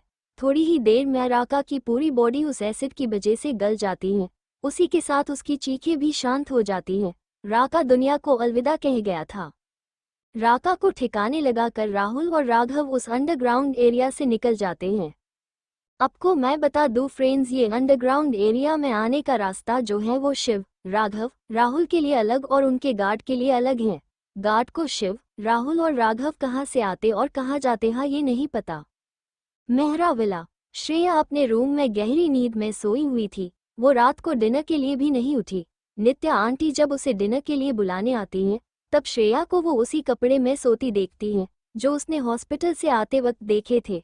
उन्हें लगा शायद वो बहुत ही ज्यादा थक गई होगी, इसलिए उसने कपड़े भी नहीं चेंज किए आते ही सो गई। नित्या आंटी श्रेया को उठाने ही वाली थी पर जब वो उसे इतनी आराम से सोते देखती है तो उनका उसे उठाने का मन ही नहीं होता। वैसे भी श्रेया को उसकी नींद बहुत प्यारी थी, अगर उसकी नींद पूरी न हो तो वो चिड़चिड़ी हो जाती है, इसलिए नित्या आंटी उसे नहीं उठाती। वो उसके माथे पर एक छोटा सा किस कर उसे अच्छे से कंबल से ढककर एक्ट की स्पीड नॉर्मल करके रूम का डोर लगाकर नीचे चली जाती हैं। किचन में जाकर वो श्रेया का खाना फ्रिज में रखती हैं ताकि श्रेया की जब नींद खुले और उसे भूख लगे तो वो नीचे आकर खाना खा सके। वो भी अपना डिनर करके सोने चली जाती हैं। श्रेया की मॉम ने उन्हें पहले ही कॉल करके बता दिया था कि वो आज घर नहीं आएगी, उनको कुछ इम्पोर्टेंट काम है। उनने श्रेया को भी कॉल किया था पर उसने उनका कॉल नहीं उठाया। उन्हें लगा उसका फ़ोन साइलेंट पर होगा, इसलिए उनने ये बात नित्या आंटी को बता दी। अगर उनका कॉल नहीं लगा तो श्रेया फिर से परेशान हो जाएगी। शिव उस अंडरग्राउंड रूम से निकलकर बाहर आ गया और अपनी कार में बैठ गया था। उसके ठीक आधे घंटे बाद राघव और राहुल भी कार में आकर बैठ गए। उनकी कार सिंघानिया मेंशन की तरफ चल पड़ी। पूरे रास्ते उन तीनों में से किसी ने भी एक दूसरे से बात नहीं की। उन तीनों के मन राका की बातें जो उसने थोड़ी देर पहले कही थी वही घूम रही थी। आखिर इंडिया में वो जो इंसान राका का बॉस है वो क्या करने वाला था। 2 घंटे बाद कार सिंघानिया मेंशन के बाहर आकर रुकती है। कार के रुकते ही शिव कार से बाहर निकलकर अपने कमरे में चला जाता है। राघव और राज भी अपने अपने रूम में सोने चले जाते हैं। राज और राहुल का अलग अलग रूम मेंशन में था। जब वो यहाँ रुकते तो उसी रूम में ठहरते। शिव अपने रूम में आकर बेड पर बैठ जाता है। वो बहुत ही परेशान हो गया था। उसे कुछ समझ ही नहीं आ रहा था अब क्या करना है। उसने अपना फोन निकाला श्रेया से बात करने के लिए, लेकिन घड़ी देखी तो उसने 2 बजे है। तो उसने अपना फोन वापस बेड के साइड टेबल पर रखा। वो श्रेया की नींद खराब नहीं करना चाहता था इतनी रात को उसे फोन करके। वो बेड से उठकर बाथरूम में गया। फ्रेश होकर अपने कपड़े चेंज कर लिए थे। उसने बहुत ही कंफर्टेबल नाइट सूट पहना था। वो जाकर बेड पर लेट गया। थोड़ी देर में ही वो गहरी नींद में सो गया। दवाई के असर से और आज दिन भर की भागदौड़ से वो बहुत थक गया था। उसे जल्दी ही नींद आ गई। Next morning, Mehra villa. Shreya की नींद सुबह 6 बजे खुलती है। वो जल्दी से उठकर अपने बेड पर बैठ जाती है। जब वो दीवार पर लगी घड़ी पे टाइम देखती है तो वो शॉक हो जाती है। वो खुद से ही कहती है, कल मुझे वो सब दिखा, उसके बाद मुझे बहुत कमजोरी आई और रूम में आते ही मैं सो गई थी। अभी सुबह के 6 बज रहे हैं, मैं इतनी देर तक कैसे सो सकती हूँ। तभी उसे अपनी मॉम की याद आती है। वो खुद से ही कहती है, मॉम कहाँ है। वो इतनी डरी हुई, परेशान क्यों लग रही थी। वो किस आदमी से मिलने गई थी। मुझे तो उसका चेहरा भी ध्यान से नहीं दिखा। कुछ देखने से पहले ही मुझे बहुत कमजोरी महसूस हो गई और मैं रूम में आते ही सो गई थी। शायद ये सब मेरी अधूरी पावर के वजह से था। अब मुझे जल्दी ही अपनी सारी पावर हासिल करनी होगी। पूर्णिमा के पहले मुझे साध्वी जी को भी ढूंढना है, तभी मैं उनकी मदद से सारी पावर हासिल कर पाऊंगी। उसके बाद मुझे राज, रेवा और आराधना की मदद करने वाले उस मास्टरमाइंड को भी सबक सिखाना है। पापा को अब तक उसके बारे में पता चल चुका होगा। इतना वो अपने मन में वो खुद से ही कहती है। तभी उसे अपनी मॉम का ख्याल आता है। वो जल्दी से बेड से उठकर अपने रूम से बाहर जाकर अपनी मॉम की तरफ चली जाती है। श्रेया उसकी मॉम के रूम का डोर नॉक करती है पर कोई रिस्पॉन्स नहीं देता तो वो अपनी मॉम को आवाज़ देती है, पर तभी कोई आवाज़ नहीं आती। तो वो खुद से ही कहती है, मॉम तो सुबह जल्दी ही उठ जाती है, तो आज आवाज़ क्यों नहीं दे रही है। इतना कहकर वो मॉम के रूम का डोर ज़रा जोर से पुश करती है तो वो खुल जाता है। तो श्रेया रूम में चली जाती है पर उसे अंदर कोई नहीं देखता। तो वो एक बार बाथरूम चेक करती है पर वहाँ पर भी उसकी मॉम उसे नहीं दिखती। तो वो अपनी मॉम के रूम से निकलकर नीचे हॉल में आकर अपनी मॉम को आवाज़ लगाती है। हॉल में सफाई कर रही नित्या आंटी जब उसकी आवाज़ सुनती है तो वो श्रेया के पास जाकर उसे कहती है, क्या हुआ बेटा, आपको कुछ चाहिए। श्रेया नित्या आंटी की बात सुनकर उनसे कहती है, आंटी मॉम कहाँ है। मैं उनके रूम में गई थी, वहाँ पर वो नहीं थी और अभी आवाज़ लगा रही हूँ तभी वो कोई रिस्पॉन्स नहीं दे रही है। इस पर नित्या आंटी उससे कहती है, बेटा वो मैडम जी तो रात को घर नहीं आई थी, उनको कुछ इम्पोर्टेंट काम आ गया था। उनने आपको कॉल किया था पर आपने कॉल ही नहीं उठाया, तो उनने मुझे बता दिया ताकि आप परेशान ना हो। मैं आपको बताने आई थी आपके रूम में और आपको डिनर करने बुलाने भी, पर आप सो रही थी तो मैंने आपको डिस्टर्ब नहीं किया। श्रेया उनकी बात सुनकर उनसे कहती है, ठीक है आंटी, मॉम ने बताया कि वो कब तक आएगी। नित्या आंटी कहती है, शाम तक आएगी ऐसा कहा था मैडम ने। इस पर श्रेया कहती है, ओक आंटी, आप ना आज नाश्ता जल्दी कर देना, मुझे बहुत भूख लगी है, मैं जल्दी से फ्रेश होकर आती हूँ। श्रेया की बात पर नित्या आंटी हाँ कहकर किचन में चली जाती हैं। उनके वहां से जाते ही श्रेया भी अपने रूम में चली जाती है। रूम में आकर वो अपनी मॉम और उस आदमी के बारे में ही सोच रही थी। उसे कुछ समझ नहीं आ रहा था। वो इस बारे में शाम को अपनी मॉम से ही पूछना बेहतर समझती है। उसके बाद वो फ्रेश होने बाथरूम में चली जाती है। फ्रेश होकर वो अपना ड्रेस चेंज कर जल्दी से नीचे ब्रेकफास्ट करने चली जाती है। उसने रात को डिनर नहीं किया था, इसलिए उसे बहुत भूख लगी थी। इसी वजह से उसका दिमाग भी काम नहीं कर रहा था। वो डाइनिंग टेबल पर बैठकर अपना नाश्ता करती हैं। पेट भर कर नाश्ता करने के बाद वो अपने रूम में आती हैं। उसी समय उसका फ़ोन बजता है। वो फ़ोन हाथ में लेकर कॉलर आईडी देखती है तो उस पर शिव का नाम फ्लैश हो रहा था। श्रेया कॉल रिसीव करके हेलो कहती है। दूसरी तरफ से शिव की बहुत ही अट्रैक्टिव आवाज आती है, ही जान क्या कर रही हो? उद्धरण चिन्ह। श्रेया उसकी बात पर कहती है, कुछ नहीं, अभी नाश्ता करके रूम में ही आई थी और आपको कॉल आ गया। आप क्या कर रहे हो? आपने नाश्ता किया? उद्धरण चिन्ह। श्रेया की बातों पर शिव उससे कहता है, नहीं किया नाश्ता, अभी करने ही जाने वाला हूँ। उद्धरण चिन्ह। श्रेया कहती है, तो जाओ पहले आप नाश्ता करो, दवाई लो, फिर हम बातें करते हैं, मुझे भी तैयार होना है। शिव कहता है, ठीक है, जैसे आपका का हुक्म रानी सरकार। शिव के ऐसे कहने से श्रेया शर्मा जाती है। उसके कान लाल हो गए थे, साथ में गाल भी। वो कहती है, तो अब जाओ जल्दी, मैं फोन रखती हूँ, बाय। शिव भी हंसते हंसते फोन रख देता है। उसे पता था उसके ऐसे कहने पर श्रेया शर्मा गई होगी। ये सोचकर ही वो मुस्करा देता है और नीच डिनर करने चला जाता है। श्रेया फोन रखने बाद आईने के सामने जाकर खड़ी होती है। जब आईने में खुद के लाल गाल और कान को देखती है तो वो खुद से ही कहती है, what's wrong with you Shreya? तू उनकी बस कुछ बात कहने बर से ऐसे शर्मा कैसे सकती है? थोड़ी देर में श्रेया अच्छे से तैयार होती है क्योंकि वो फ्रेश होकर ड्रेस चेंज करके सीधा नाश्ता करने गई थी। उसे बहुत भूख लगी थी, इसलिए अब वो अच्छे से तैयार हो गई थी। आज श्रेया ने एंकल लेंथ ब्लैक कलर की जीन्स, उसके ऊपर व्हाइट कलर का क्रॉप टॉप पहना था, बालों को पोनी में बंधा था, चेहरे पे मेकअप के नाम पर काजल, लिपस्टिक लगाई थी। सिर्फ बस इतने में ही बहुत ही ब्यूटीफुल लग रही थी। तैयार होने के बाद वो रूम में ही लगे हुए अपने स्टडी टेबल पर बैठ जाती है और अंगूठी सी मिली हुई मिस्टीरियस किताब पढ़ने लगती हैं। सिंघानिया विला। डाइनिंग टेबल पर शिव, राहुल और राघव बैठकर अपना नाश्ता शांति से कर रहे थे। नाश्ता होने के बाद शिव उन्हें स्टडी रूम में आने का इशारा करके डाइनिंग टेबल से उठकर अपने स्टडी रूम में चला जाता है। राघव और राहुल भी उसके पीछे स्टडी रूम में जाकर शिव के सामने वाली चेयर पर बैठ जाते हैं और शिव के बोलने का वेट करते हैं। शिव उनकी तरफ देखकर गंभीर चेहरे के साथ कहता है, मैंने राका ने जो भी कहा उस बारे में आर्मी चीफ और रॉ चीफ के साथ बात कर ली है। उन्होंने पूरे आर्मी और रॉ के एजेंट का अलर्ट कर लिया है। जल्दी ही अगर कुछ गड़बड़ लगी तो हमें पता चल जाएगा। राहुल, तुम यही इंडिया में रहकर यह का सब हैंडल करोगे। मैं और राघव यूएसए जा रहे हैं जल्दी ही। शिव की बातों पर राघव कहता है, शिव ये तो पहले ही फिक्स था, हम कंपनी के काम से यूएसए जा रहे हैं ना। इस पर शिव कहता है, हम 15 दिनों के बाद जाने वाले थे पर अब हम 5 दिन जल्दी ही जाना होगा। राघव और राहुल शिव की बातों पर सिर्फ सर हिलाते हैं। वो तीनों थोड़ी देर अपने प्लान के बारे में, कैसे क्या करना है, सब डिस्कस करते हैं। SR villa. ये एसआर विला वही विला है जहां पर सिया की मॉम कल उस आदमी से मिलने आई थी जिसकी बस एक धुंधला का अक्ष श्रेया ने देखा था। उस आदमी का चेहरा अच्छे से देखने से पहले ही वो दृश्य उसके सामने से गायब हो गया था। ये विला शहर के बाहर एक बहुत ही शांत जगह पर है। श्रेया की मॉम इस वक्त आदमी को देख रही थी जो कि इस वक्त बेहोश हालत में बेड पर लेटा था। उसका पूरा चेहरा पीला पड़ा था, उसे ऑक्सीजन मास्क लगाया था। उसकी उम्र यूं ही कोई 45 के आसपास होगी। डॉक्टर ने श्रेया की मॉम को बताया था अब पेशेंट की हालत नॉर्मल है।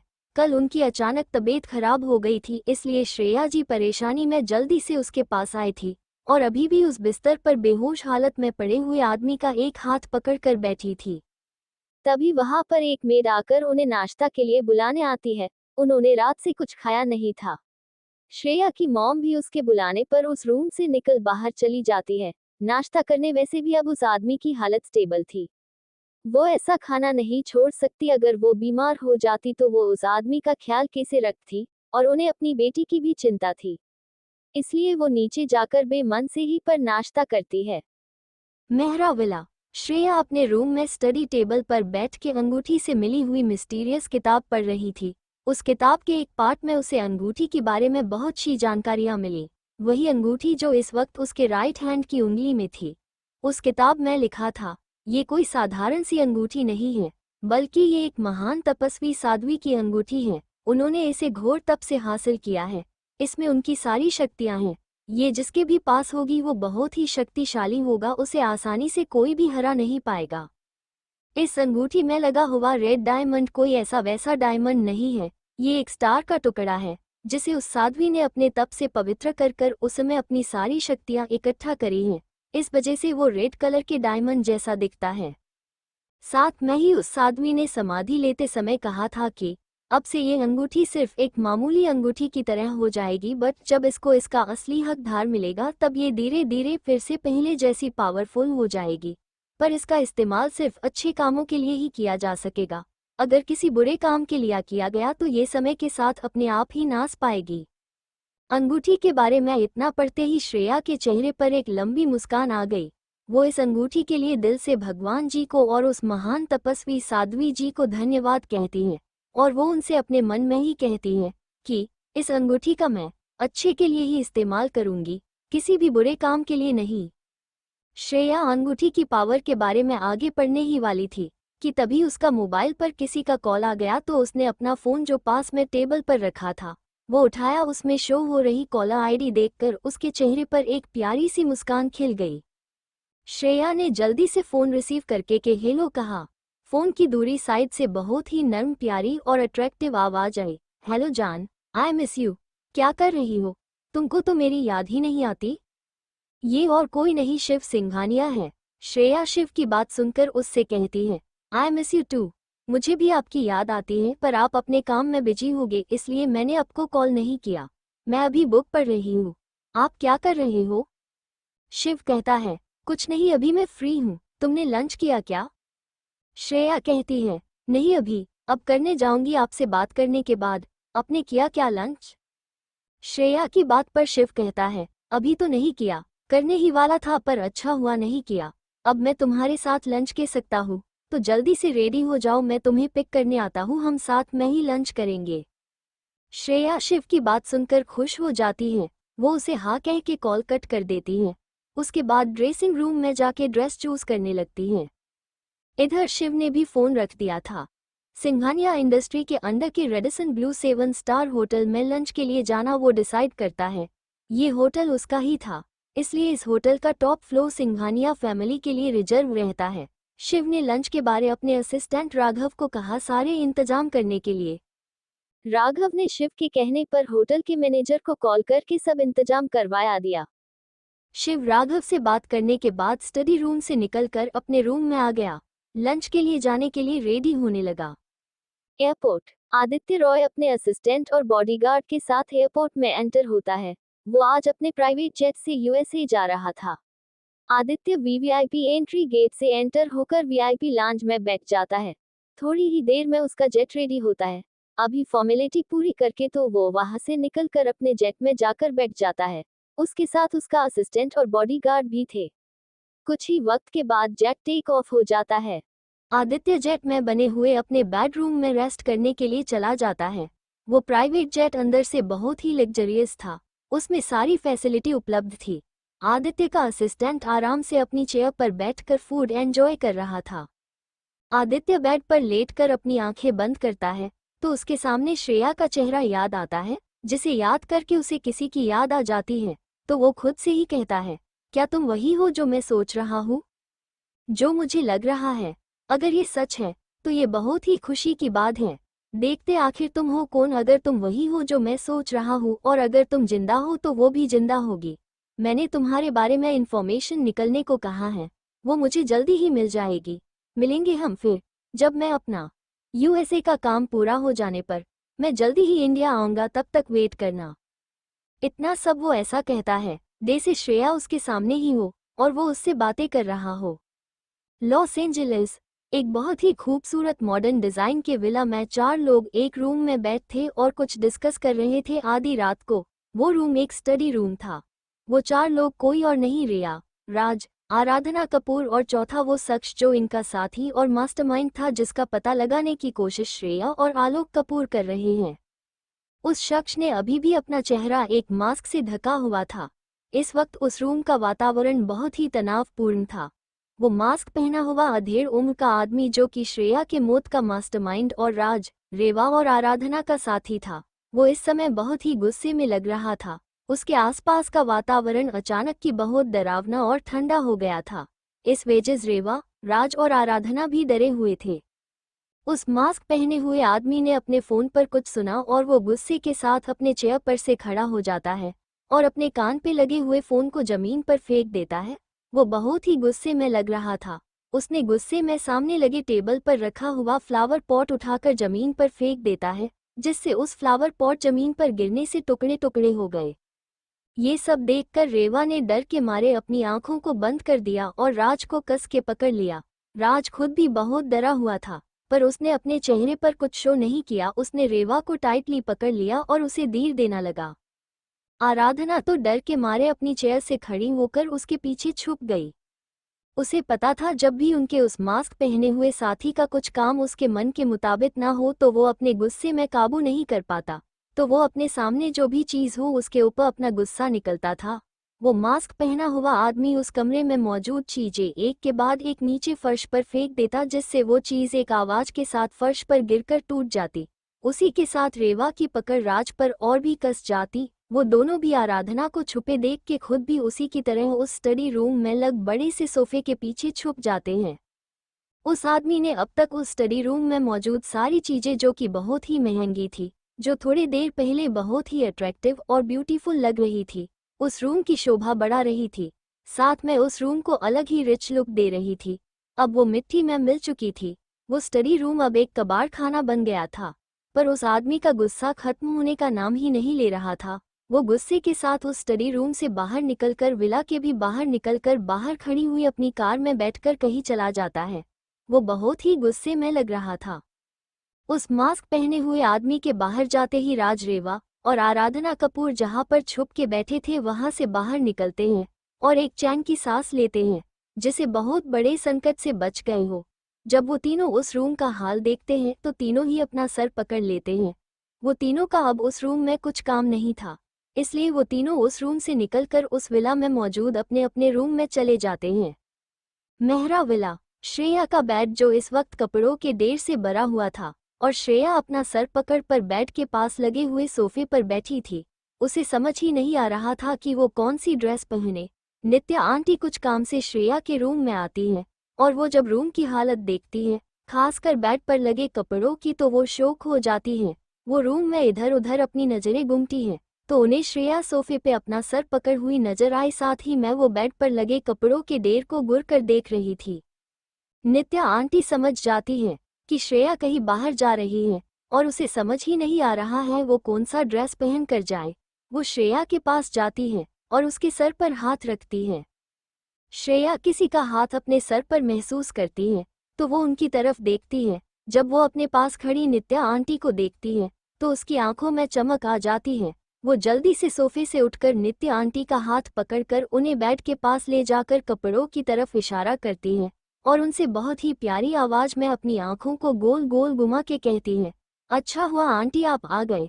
मुझे आज लंच के लिए फ्रेंड के साथ बाहर जाना है, पर देखिए ना, मुझे कुछ समझ ही नहीं आ रहा है कि मैं क्या पहनूं। प्लीज आप मेरी हेल्प कर दो ना। नित्या आंटी जो एक बार अपने सामने के कपड़ों के ढेर को देखती है, उसके बाद वो श्रेया की तरफ देखती है जो कि अपनी आंखों में चमक लिए उनको देख रही थी। उसे वो किसी देवता से कम नहीं लग रही थी जो इस घोर संकट से उसे बचाएगी। इस समय वो बहुत ही मासूम और क्यूट लग रही थी। नित्या आंटी श्रेया के सर को सहला देती है और वो श्रेया से कहती है, ठीक है बेटा, मैं आपको कपड़े चूज करने में मदद करती हूँ। मुझे पता है आप कभी अपने आप कपड़े चूज ही नहीं कर पाती हैं। थोड़ा रुककर वो कपड़ों के ढेर की तरफ देखती है, फिर श्रेया की तरफ देखकर कहती है, कोई बात नहीं बेटा, आपकी नित्या आंटी है ना अपनी प्यारी बेटी की मदद करने के लिए। श्रेया उनकी बातें सुनकर अपने चेहरे पर बड़ी सी मुस्कान के साथ उन्हें हग करती है। जल्दी से अलग होकर उन्हें जल्दी से अपने लिए कपड़े चूज करने को कहती हैं।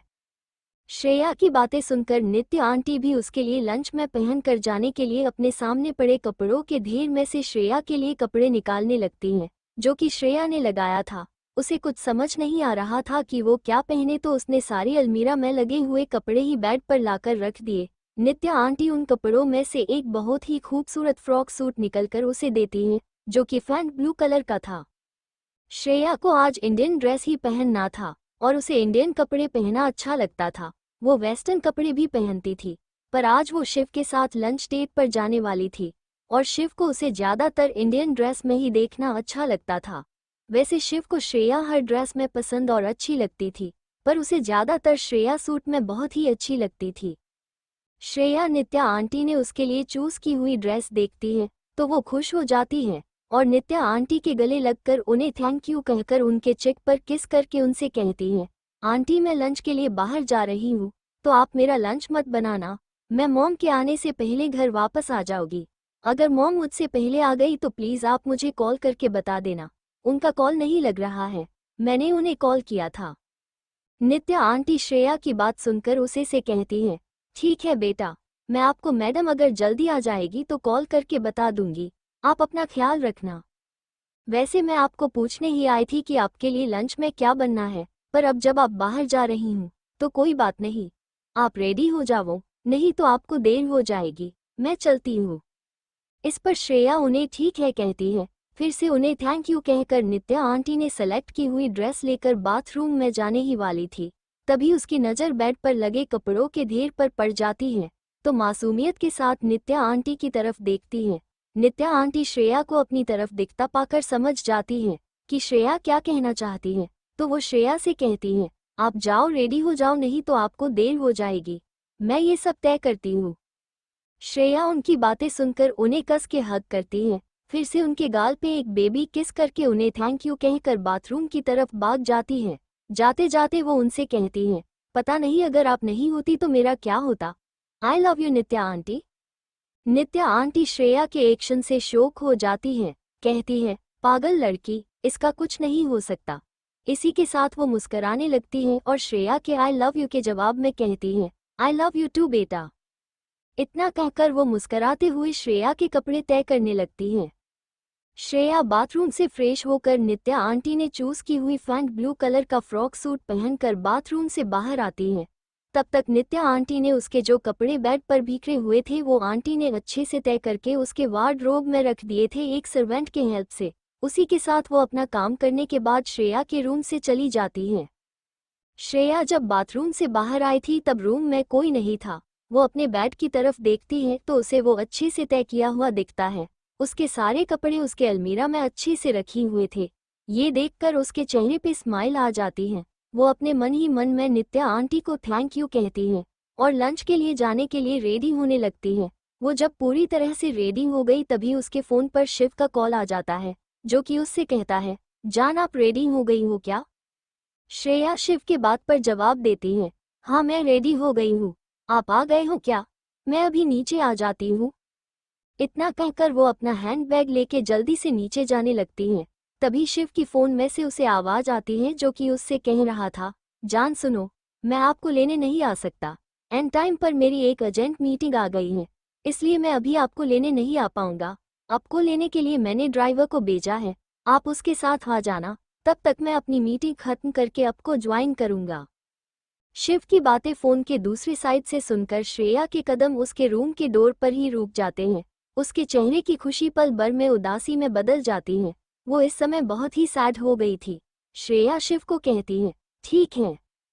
श्रेया की बातों में उदासी शिव बाप लेता है। वो उससे कहता है, सॉरी जान, मुझे पता है आपको बुरा लगा होगा पर मेरी भी मजबूरी है, डैड का ऑर्डर है, उनके फ्रेंड के साथ ये मीटिंग मुझे खुद ही हैंडल करनी है, नहीं तो मैं कभी भी आपसे ऐसे ड्राइवर के साथ आने के लिए नहीं कहता, बल्कि मैं खुद ही आपको लेने आता। श्रेया शिव की बात को सुनकर समझ जाती है शिव की कंडीशन क्या होगी। वो कभी भी उसके काम के बीच नहीं आना चाहती थी, इसलिए वो शिव से कहती है, इट्स ओक, आप अपनी मीटिंग खत्म करना, उसके बाद हम साथ में डिनर करेंगे, मैं आपकी मीटिंग खत्म होने तक आपका वेट करूंगी। श्रेया की इस बात पर शिव कहता है, थैंक यू सो मच जान मुझे समझने के लिए, पर प्लीज़ आप अपना मूड ठीक करो, आप सैड बिल्कुल भी अच्छी नहीं लगती, मैं जल्दी ही मीटिंग खत्म करके आपको ज्वाइन करता हूँ। श्रेया कहती है, ठीक है, मैं आपको इंतज़ार करूँगी। शिव श्रेया को आई लव यू कहता है। श्रेया भी उसके जवाब में आई लव यू टू कहती है। उसके बाद दोनों एक दूसरे को बाय बोलकर फ़ोन रख देते हैं। श्रेया से बात करने के बाद शिव अपने डैड के फ्रेंड जिसके साथ उसकी एंड टाइम पर मीटिंग फिक्स हो गई थी, वो जिस कमरे में थे वहाँ पर चला जाता है। श्रेया भी शिव से बात करने के बाद अपने रूम से निकलकर शिव ने भेजी हुई कार में बैठकर लॉन्च वेन्यू की तरफ चली जाती है। लॉस एंजलिस, वो जो रेवा, राज और आराधना का साथी है, जो हमेशा अपना चेहरा मास्क से ढक कर रखता है, उस आदमी की कार आधी रात को यूएसए के टाइम के अनुसार एक सुनसान जगह पर बने खंडर के बाहर आकर रुक जाती है। उस मास्क पहने हुए आदमी को आज से हम मास्टरमाइंड कहकर बुलाएंगे, क्योंकि वैसे भी वो श्रेया के मौत के पीछे का असली मास्टरमाइंड है। इस खंडर के आसपास बहुत ही शांति थी, जैसे कि ये तूफान आने से पहले की शांति हो। कार के रुकते ही वो मास्टरमाइंड उस कार से निकलकर गुस्से के साथ उस खंडर के अंदर एंटर करता है, तो उस समय उस खंडर के अंदर का नज़ारा देखने लायक था। लॉस एंजलिस खंडर में उस मास्टरमाइंड के एंटर करते ही उस खंडर में मौजूद सभी की नज़र उसके तरफ चली जाती है। सब उसे देखकर साइड में हट जाते हैं, उसे आगे जाने का रास्ता देते, साथ ही अंदर के लोगों ने अपना सर नीचे किया हुआ था। वो मास्टरमाइंड आगे बढ़कर उस खंडर में मौजूद एक रूम में चला जाता है। उस रूम में बहुत ही अंधेरा था, कुछ भी साफ से दिखाई नहीं दे रहा था, पर मास्टरमाइंड के उस रूम में कदम रखते हैं, उस रूम में उजाला हो जाता है। उस रूम में अब सब साफ दिखाई दे रहा था। उस रूम का नज़ारा बहुत ही खतरनाक था। वहां पर 2 लोगों को बहुत ही बुरी तरह से टॉर्चर किया था। इंडिया, रेडिसन ब्लू होटल में श्रेया पहुंच जाती है। उसके वहां आते ही शिव का पर्सनल बॉडीगार्ड उसे वहां से पिक करके उस होटल के टॉप फ्लोर पर ले जाता है, जो कि शिव के लिए रिजर्व जगह थी। वहां पर किसी को भी आना मना था। शिव की परमिशन के बिना वहां पर कोई भी नहीं आता था। शिव का बॉडीगार्ड श्रेया को वहां छोड़ देता है, साथ में ही उसके लिए कुछ स्नैक्स और ड्रिंक्स भी वहां पर भिजवा देता है। श्रेया उस आलीशान रूम में लगे सोफे पर बैठ जाती है और शिव के आने का इंतजार करने लगती है। शिव को श्रेया के होटल में एंटर करते ही पता चल चुका था, तो वो अपनी मीटिंग जल्दी खत्म करके वहां से जाने लगता है। तभी उसके डैड के फ्रेंड उसे साथ में लंच करने के लिए कहते हैं, पर शिव उन्हें माना करता है। वो उनसे कहता है, सॉरी अंकल, बट मैं अपने एक फ्रेंड के साथ लंच करने वाला हूँ, वो मेरा इंतजार कर रहा होगी, तो मैं चलता हूँ। इतना कहकर वो बिना अपने डैड की फ्रेंड की बातें सुन वहां से चला गया। शिव का असिस्टेंट राघव शिव के डैड के फ्रेंड को बाहर छोड़ने गया। शिव वहां से निकलकर जल्दी से श्रेया के पास चला गया। वो रूम का गेट खोलकर अंदर चला जाता है, तो उसे अपने सामने श्रेया देखती है, जो कि उसकी तरफ पीठ करके खड़ी थी। श्रेया इस वक्त उस रूम में लगी बड़ी सी विंडो से बाहर शहर का नज़ारा देख रही थी, जो कि इस वक्त बहुत ही अच्छा लग रहा था और इतनी ऊंचाई से देखने में और भी अच्छा लग रहा था। इस समय बाहर का मौसम भी बहुत अच्छा हो गया था। आसमान में काले बादल गिर गए थे, बाहर हवाएं चलने लगी थी। ऐसा लग ही नहीं रहा था कि दोपहर का टाइम हो, कभी भी बारिश हो सकती थी। शिव श्रेया को देखकर उसके पास जाने लगता है। वो श्रेया के पास जाके उसे पीछे से अपने बाहों में भर लेता है। श्रेया को जब किसी के ऐसा अचानक गले लगने से घबरा जाती है, पर जब उसे पता चलता है कि ये शिव है, तो वो अपने आप को उसके बाहों में डिला छोड़ देती है। वो उससे कहती है, हो गई आपकी मीटिंग? कैसी थी? शिव श्रेया की बात पर उससे कहता है, हाँ, अच्छी थी। चलो हम लंच करते हैं, तुम्हें भूख लगी होगी ना? श्रेया भी शिव की बातों पर अपना सर हिलाती है। उसे बहुत भूख लगी थी, वो भूल गई थी, पर अब जब शिव ने उसे याद दिलाया तो अब उससे कंट्रोल नहीं हो रहा था। तो शिव की तरफ देखकर बड़ी ही मासूमियत से कहती है, मुझे अब बहुत भूख लगी है, कंट्रोल नहीं हो रहा है, चलिए अब हम कुछ खाते हैं। शिव को उसके लिए बुरा लगता है, आज उसकी वजह से उसकी जान भूखी है, पर अभी वो उससे कुछ नहीं कहता। वो उस रूम के दूसरे साइड बने रूम में श्रेया को लेके चला जाता है। वहां पर लंच का इंतजाम किया था। वहां जाकर वो श्रेया के लिए चेयर खींचता है। श्रेया उस पर बैठ जाती है। शिव उसके सामने की चेयर पर बैठ जाता है। उस रूम में मौजूद स्टाफ जिन्होंने आज का खाना रेडी किया था, वो उन्हें वो खाना एक एक करके सर्व करने लगते हैं। शिव के इशारे पर सारा का सारा खाना श्रेया के पसंद का था। श्रेया अपने प्लेट में परोसा हुआ खाना देखकर खुश हो जाती है। वो शिव की तरफ देखकर अपने चेहरे पर बड़ी स्माइल के साथ उससे कहती है, आपको पता था, मुझे ये सब पसंद है, thank you so much. Shiv उसकी बातों पर कहता है, हाँ मुझे पता है, मेरी जान को क्या पसंद है, तुम्हें मुझे थैंक यू कहने की कोई ज़रूरत ही नहीं है। अब बातें हम लंच के बाद करेंगे, तुम्हें भूख लगी है ना, तो चलो खाना शुरू करो। श्रेया शिव की बातों पर अपना सर हिला देती है। दोनों ही खाना खाने लगते हैं। लॉस एंजलिस, मास्टरमाइंड के उस रूम में आते ही जहां उन दो लोगों को टॉर्चर किया था, वहां पर मौजूद एक आदमी जिसने उन दो लोगों को टॉर्चर किया था, वो आदमी मास्टरमाइंड को देखता है तो उसके सामने जाकर अपना सर जुलता है और उसे अब तक जो भी हवा उस सब की जानकारियां देने लगता है और साइड में हट जाता मास्टरमाइंड को आगे जाने के लिए रास्ता देता है। मास्टरमाइंड उस आदमी की बातें सुनते ही बड़े ही गुस्से के साथ उन दो आदमी की तरफ बढ़ता है, उनके सामने जाकर वहां पर पड़े डंडे से उन्हें मारने लगता है। Radisson Blu hotel. शिव और श्रेया अपना लंच करने के बाद वो दोनों फिर से उस कमरे आ जाते हैं जहां पर श्रेया शिव के आने से पहले रुकी थी। श्रेया के उस रूम में कदम रखते ही उस रूम का पूरा लुक ही चेंज हो गया था। थोड़ी देर पहले वो रूम डे से लग रहा था, अब उससे बहुत अलग लग रहा था। बाहर तेज बारिश चालू हो गई थी जिससे रूम के अंदर का भी एनवायरनमेंट चेंज हो गया था। वो पूरा फ्लोर और खास करके शिव के लिए बना हुआ एरिया खास करके बहुत ही खास तरीके से डिज़ाइन किया गया था। उस रूम में बाहर के वेदर के अकॉर्डिंग चेंजेस किए जा सकती थी अगर आप चाहें तो। उस रूम ऐसा लग रहा था डे से अंधेरा हो गया था। उस रूम की लाइट सारे ऑन किए थे। उस रूम का छत पूरा स्टार से भरा हुआ लग रहा था जो कि आर्टिफिशियल था पर देखने से एकदम नेचुरल लग रहा था। डे से तारों से भरे आसमान के नीचे हो। पूरे रूम का माहौल बहुत ही रोमांटिक था। उस रूम में हर तरफ गुलाब की खुशबू फैली हुई थी। ऊपर से रूम में लगी बड़ी सी विंडो से बाहर की बारिश दिख रही थी जो कि इस वक्त उस रूम की ओर भी शोभा बढ़ा रहा था। श्रेया रूम में आकर चारों तरफ अपनी नजरें घुमाती है। उसे वहां का माहौल बहुत ही अच्छा लगता है। जब उसकी नज़र खिड़की से दिखती बारिश पर जाती है तो उसकी आंखों में चमक आ जाती है। वो भागकर उस तरफ जाती है, बाहर हो रही बारिश देखने लगती है। श्रेया को बचपन से ही बारिश बहुत पसंद थी। श्रेया को बारिश को देखकर उसमें भीगने की इच्छा होती है तो वो उस रूम में इधर उधर देखती है तो उसे विंडो से लगकर थोड़ी दूरी पर एक डोर दिखता है जो कि बालकनी का था। श्रेया जल्दी से उस डोर के पास जाकर उसे खोलकर बाहर जाकर बारिश में खड़ी हो जाती है। बारिश की बड़ी बड़ी बूंदें श्रेया को भीगा रही थी। श्रेया आसमान की तरफ अपनी दोनों आंखें बंद करके खड़ी थी। वो अपने दोनों हाथों को ऊपर करके खड़ी थी जैसे कि वो बारिश के बूंदों को पकड़ने की कोशिश कर रही हो।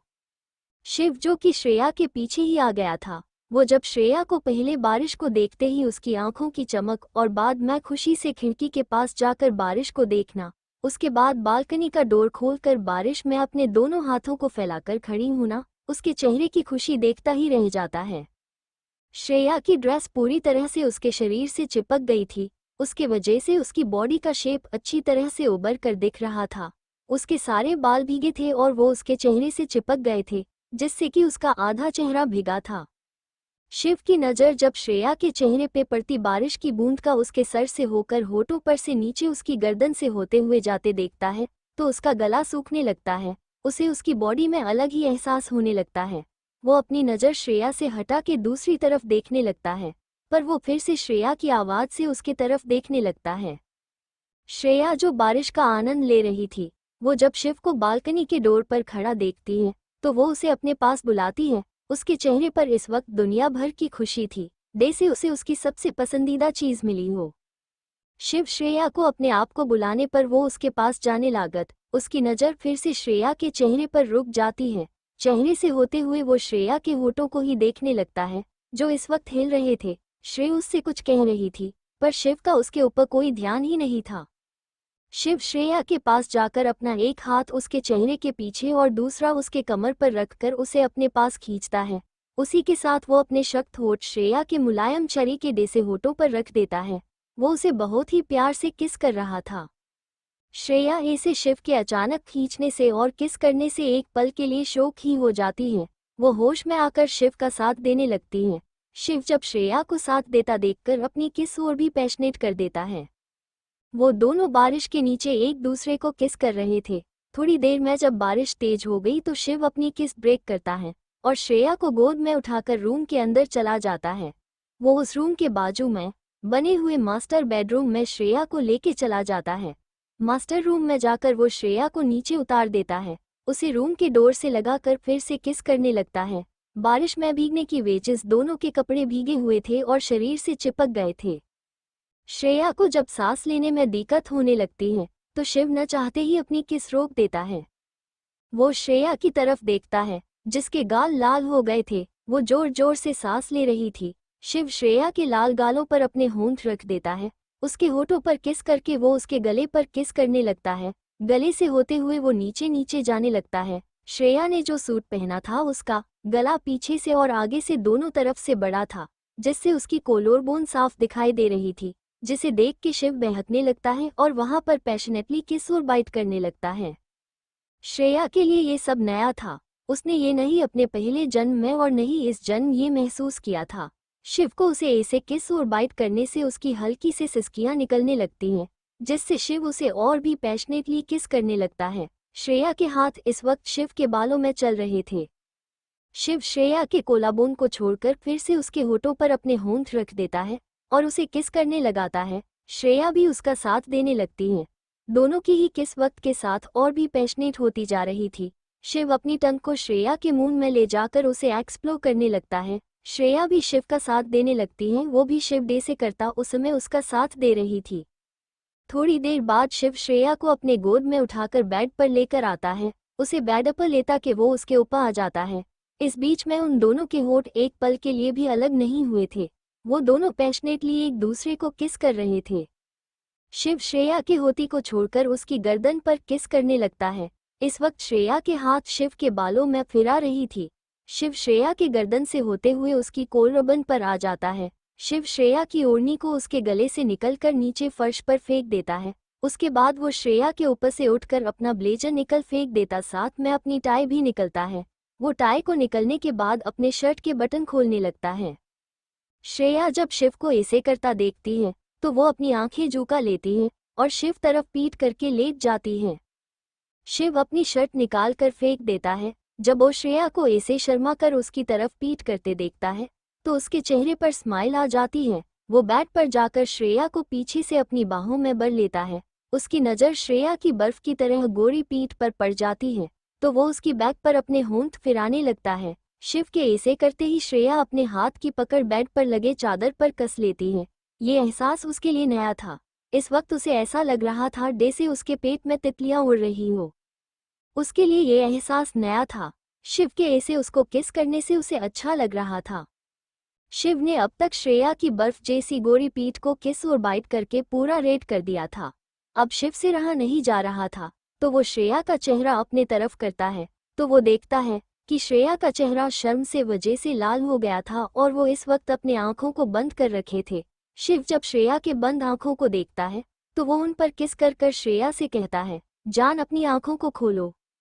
श्रेया शिव की बातों पर अपनी आंखों को खोलकर उसकी तरफ देखती है तो उसके सामने शिव का हैंडसम चेहरा आ जाता है। जब वो उसकी आंखों में देखती है तो उसे उसकी आंखों में अपने लिए ढेर सारा प्यार नजर आता है। श्रेया शिव की आंखों में ही खो जाती है। शिव जब श्रेया को अपने आप को देखकर उसे खोए हुए देखता है तो वो उसके होठों पर छोटी सी किस करके उसे बाइट कर देता है, जिससे श्रेया की सिसकियां निकलती हैं। वो अपने चेहरे पर कंफ्यूजन लेकर शिव की तरफ देखती है, जैसे उससे पूछ रही हो अपने मेरे होठों पर किस क्यों किया। शिव श्रेया की कंफ्यूजन भरा चेहरा और सवाल पूछती हुई आंखों को देखकर कहता है, जान आप कहाँ खो गई थी? आपको आपके ख्याल से जगने के लिए मुझे ये करना पड़ा। श्रेया उसे कुछ कह पाती इससे पहले ही शिव अपनी आंखों को बंद करके उसके होठों पर अपने होठों को रखकर किस करने लगता है। शिव के ऐसे करते ही श्रेया भी अपनी आंखों को बंद करके अपने दोनों हाथों का हार बनाकर शिव के गले में डालती है और उसके किस का रिस्पॉन्स देने लगती है। लॉस एंजलिस मास्टरमाइंड जिन दो लोगों को पीट रहा था, साथ में ही वो उन्हें पीट कर अपना गुस्सा कम करने को कोशिश कर रहा था। वो जिन दो लोगों को पीट रहा था वो दोनों उसी के आदमी थे। एक्चुअली राका, जो कि विलियम से वेपन्स के बदले ड्रग की डील करते हुए पकड़ा गया था और विलियम मारा गया था, राका और किसका नहीं बल्कि इस मास्टरमाइंड का ही आदमी था। ये मास्टरमाइंड यूएसए में रहकर अपने आदमियों से ये सब काम कर रहा था। राका ने शिव को उसके बॉस के बारे में बताया था, वो और कोई नहीं यही मास्टरमाइंड है जिसके लिए शिव यूएसए जल्दी जाने वाला है, इसके बारे में पता लगाने और उसे मरने के लिए, ताकि इंडिया में ये जो भी बड़ा काम करने वाला था उसे रोका जा सके। मास्टरमाइंड यूएसए के ब्लैक गैंग का लीडर था, जो कि यूएसए की सबकी बड़ी गैंग है, जो कि यूएसए में मोस्ट वांटेड लोगों की लिस्ट में है। ये सभी इल्लीगल कामों में शामिल होता है। जो भी इल्लीगल काम यूएसए और इंडिया में हो रहे थे इसमें इसका हाथ था।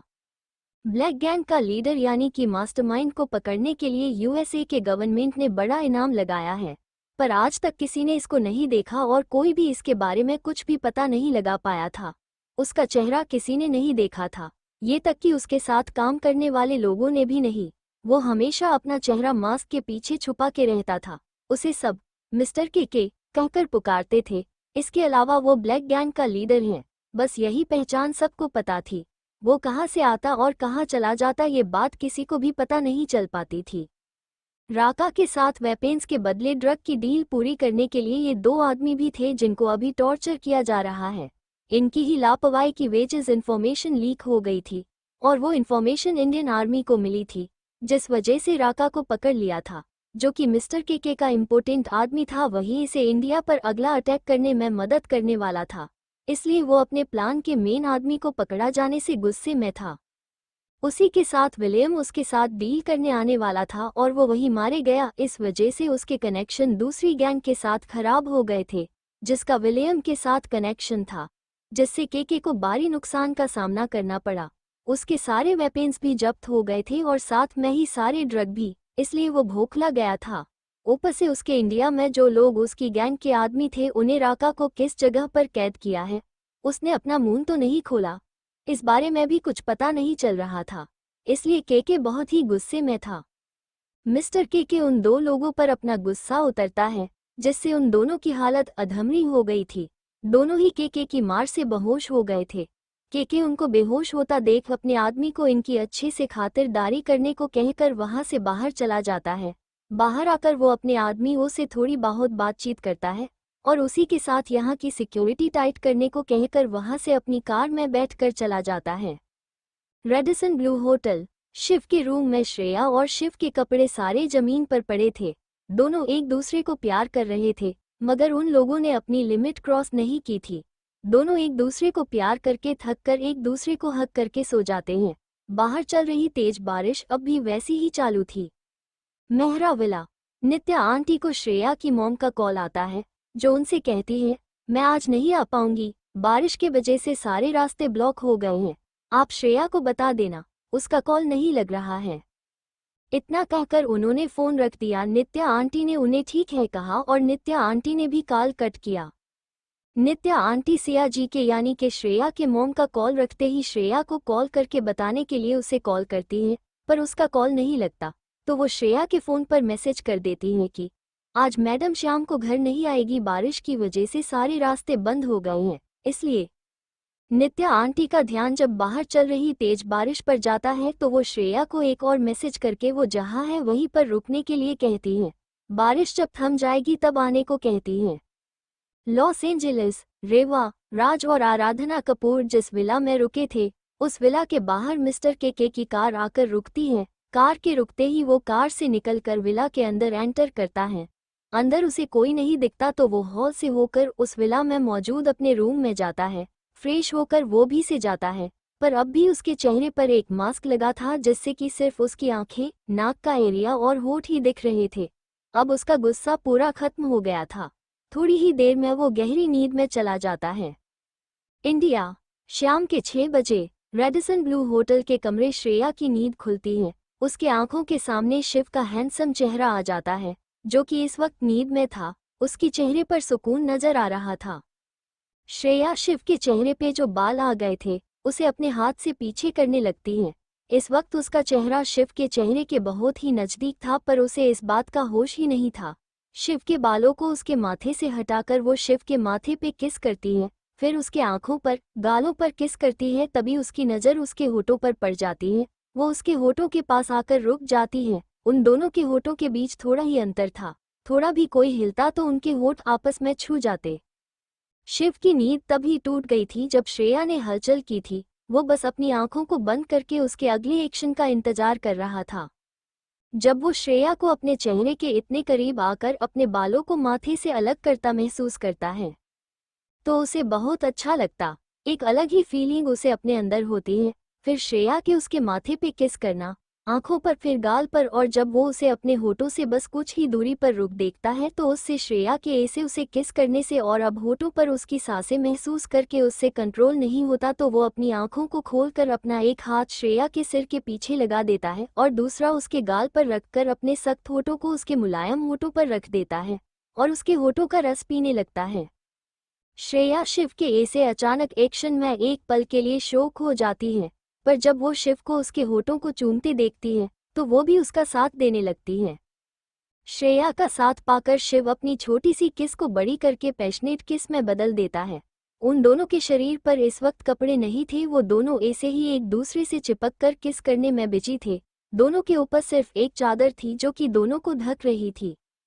शिव श्रेया को किस करते करते खुद उसके ऊपर आ जाता है। जब श्रेया को सांस लेने में दिक्कत होती है तो वो उसके होठों को चोद कर उसके गले और कोलाबोन पे किस करने लगता है। किस के साथ वो उसे बाइट भी कर रहा था, जिससे श्रेया की सिसकियां निकल जाती हैं। शिव आगे बढ़ता तभी उसका फोन बजता है, पर वो उसे इग्नोर करके अपने होठ श्रेया के होठों पर रख देता है। उसे फिर से किस करने लगता है। तभी शिव का फोन जो थोड़ी देर पहले बजकर बंद हो गया था वो फर्ज बजने लगता है, जिससे शिव चीर जाता है। श्रेया शिव के रिएक्शन देखकर हंसी आ जाती है। वो अपनी हंसी को कंट्रोल करके शिव फोन उठाने को कहती है। वो शिव से कहती है, उठा लीजिए ना, कुछ इम्पोर्टेंट काम होगा। शिव श्रेया के कहने पर ना चाहते हुए भी श्रेया से बस थोड़ा सा ही दूर होता है और अपना फोन जो कि बेड के साइड टेबल पर रखा था उसे उठाकर कॉल रिसीव करता है और अपने एक हाथ से श्रेया को अपने करीब करके अपनी बाहों में भर लेता है। शिव के ऐसे उसे अपने करीब करने से श्रेया भी अच्छी तरह से उसकी बाहों में एडजस्ट होती है। शिव कॉल रिसीव करके अपनी सख्त आवाज में हेलो कहता है। फोन की दूसरी तरफ शिव का असिस्टेंट राघव था। वो जब शिव की कठोर आवाज सुनता है तो उसे ये आभास होता है कि उसने अपने बॉस को गलत टाइम पर फोन किया, पर अब वो भी क्या कर सकता है। उसे थोड़ी ही पता था उसका बॉस क्या कर रहा है। राघव अपने आप का नॉर्मल करके शिव से कहता है, बॉस राका के बॉस के बारे में कुछ जानकारी हमारे एजेंट को मिली है। रात को 12 बजे अपने सेफ हाउस में वो हमें उसके बारे में बताएगा। शिव राघव की बातें सुनकर उस ठीक है कहता है और उसे से कहता है, और कुछ कहने हैं तुम्हें? राघव दूसरी तरफ से कहता है, नहीं बॉस, बस इतना ही बताना था। शिव उसके बात पर उससे कहता है, तो ठीक है, फोन रखो अब, और अब मुझे कोई डिस्टर्ब नहीं करेगा, अगर कोई जरूरी काम न हो तो। शिव का इतना ही कहना था कि राघव उधर हड़बड़ी में उससे कहता है, जी बॉस। इतना कहकर राघव अपना कॉल कट करके एक गहरी सांस लेता है, जैसे वो किसी शेर के कब्जे से बचकर आया हो। वैसे सच बात थी कि वो शिव के गुस्से से बचा है। शिव किसी शेर से थोड़ी ही काम था। अगर राघव के पास वैलिड रीजन ना होता तो आज उसकी खैर नहीं थी। शिव कॉल रखकर अपनी बाहों में लेटी हुई श्रेया की तरफ देखने लगता है, जो कि अपनी प्यार बारी नज़र से उसे ही निहार रही थी। श्रेया शिव को निहारने में इतनी खो गई कि उसे शिव जो कॉल कट करके उसकी तरफ देख रहा था ये भी एहसास उसे नहीं हुआ। शिव श्रेया के चेहरे के आगे अपना हाथ हिलाता है, पर श्रेया उसे निहारने में इतनी बिजी हो गई कि शिव के ऐसे उसके चेहरे के आगे हाथ हिलाने से भी वो अपने होश में नहीं आई। श्रेया को ऐसे देख के शिव के चेहरे पे एक शैतानी मुस्कुराहट आ गई। वो अपने एक हाथ को श्रेया के खुली पीठ पर रखकर उसकी पीठ को सहलाने लगता है। श्रेया को जब अपनी पीठ को ऐसे शिव के सहलाने का एहसास होता है तो वो होश में आती है। तब उसे एहसास होता है कि वो शिव को निहारने में इतनी बिजी हो गई थी। कौन उसे शिव ने कब कॉल कट कर दिया ये भी पता नहीं चला। वो शिव की तरफ देखती है जो कि अपनी होठों पर शैतानी मुस्कुराहट लेकर उसी को देख रहा था। शिव के ऐसे उसकी पीठ को सहलाने से और उसकी तरफ देखने से उसने शर्म के मारे अपनी नजरें झुका ली। शर्म के मारे उसके गाल कान लाल हो गए थे। शिव जब श्रेया को ऐसे शर्मा कर नजरें झुकाते हुए देखता है तो अपने एक हाथ से उसके चेहरे को ऊपर करके कहता है, जान इसमें शर्माने की क्या बात है, आप कितनी शर्माती हो, फिर शादी के बाद क्या होगा। वैसे आप मुझे जितना निहारना हो निहार सकती हैं, आखिर मैं आपका ही हूँ, पर अभी नहीं, देखा 7 बजे हैं, चलो उठो हम फ्रेश होते हैं, फिर कुछ खाते हैं। श्रेया शिव की बातों को सुनकर उसकी तरफ देखती है। वो थोड़ा शिव के चेहरे के करीब जाकर उसके माथे पे किस करती है और उससे कहती है, आई लव यू। पता नहीं कब आपसे मुझे इतनी मोहब्बत हो गई, मैं आपसे बहुत प्यार करती हूँ। उद्धरण चिन्ह। इतना कहकर वो शिव के गाल पर किस करती है और सनक के साथ उससे कहती है, आप सिर्फ मेरे हो और मेरे ही रहोगे। अगर किसी ने आप पर गलत नजर डाली न तो उसे श्रेया के कहर से गुजरना पड़ेगा। शिव को श्रेया को अपने लिए इसे पैसे सिर्फ देखकर अच्छा लगता है। जैसे वो श्रेया से प्यार करता है और उसके लिए पजेसिव है, वैसे ही श्रेया भी उसके लिए पजेसिव है। शिव श्रेया की बात पर अपने चेहरे पर बड़ी सी स्माइल करके उसके होठों पर एक बेबी किस करता है और उससे कहता है, आई लव यू टू जान। आप चिंता मत करो, मैं सिर्फ और सिर्फ आपका ही हूँ और हमेशा आपका ही रहूंगा। मैंने सिर्फ एक ही लड़की से प्यार किया है और वो आप ही हो, मेरी सोलमेट, और कोई नहीं। दोनों इसी तरह थोड़ी देर बातें करके फ्रेश होते हैं। थोड़ी देर में ही शिव ने ऑर्डर किया हुआ खाना आता है तो दोनों साथ में खाना खाते हैं। लॉस एंजलिस के विला में आराधना अपने रूम में आराम से सो रही थी। तभी उस अपने रूम में किसी के होने का एहसास होता है। वो डर के मारे बेड पर उठकर बैठ जाती है और रूम में इधर उधर अपनी नजरें घुमाती है, पर उस कोई नजर नहीं आता। तभी अचानक बालकनी का डोर जो खुला ही था वो हिलने लगता है। उससे आराधना और भी घबरा जाती है। डर के मारे उसके चेहरे पे पसीना आता है, वो कांपने लगती है। उसके मुंह से कुछ शब्द भी निकल नहीं रहा था। वो अपनी जगह पर जम गई थी। अभी तक वो बालकनी के डोर के आवाज से ही इतनी घबरा गई थी। तभी उस रूम में लगी लाइट ऑन ऑफ होने लगी। इससे वो और भी डरने लगी। आराधना डरते डरते हिम्मत बटोरकर बेड से खड़ी हो गई और अपने चेहरे पर आया हुआ पसीना साफ करके कहती है, कौन कौन है यहाँ, सामने आओ। वो इतना ही कह पाई कि तभी उस रूम के सभी लाइट ऑफ हो गए। लाइट के ऑफ होते ही उस रूम में बहुत ही डरावनी आवाज आने लगती है। उस आवाज को सुनते ही आराधना की हालत जो पहले से ही खराब थी वो और भी खराब हो गई। उसी के साथ वो डर के मारे बेहोश हो गई। आराधना के डर के मारे बेहोश होते ही उस रूम में एक साया आता है। वो आकर जहां आराधना कपूर यानी कि श्रेया की सौतेली मॉम बेहोश हुई थी उसके पास आकर खड़ा होकर उसके इर्द गिर्द घूमने लगता है। उसका चेहरा साफ दिखाई नहीं दे रहा था, वो किसी काली परछाई की तरह लग रहा था। वो साया आराधना कपूर के पास से होकर उस रूम में लगे मिरर के सामने आता है और उस पर वहां पर रखे हुए आराधना कपूर के मेकअप से लिपस्टिक निकलकर उस मिरर पर कुछ लिखता है। आराधना कपूर जो कि इस वक्त बेहोश होकर फर्श पर गिरी हुई है, उसके ऊपर एक नज़र डालकर वो साया वहां से ऐसे गायब होता है कि वहां पर कोई था ही नहीं, सिर्फ एक हवा का झोंका आया और चला गया। रेडिसन ब्लू होटल शिव का रूम। शिव और श्रेया ने अब तक अपना खाना खा लिया था। उसके बाद वो दोनों वहां पर लगे सोफे पे बैठ जाते हैं।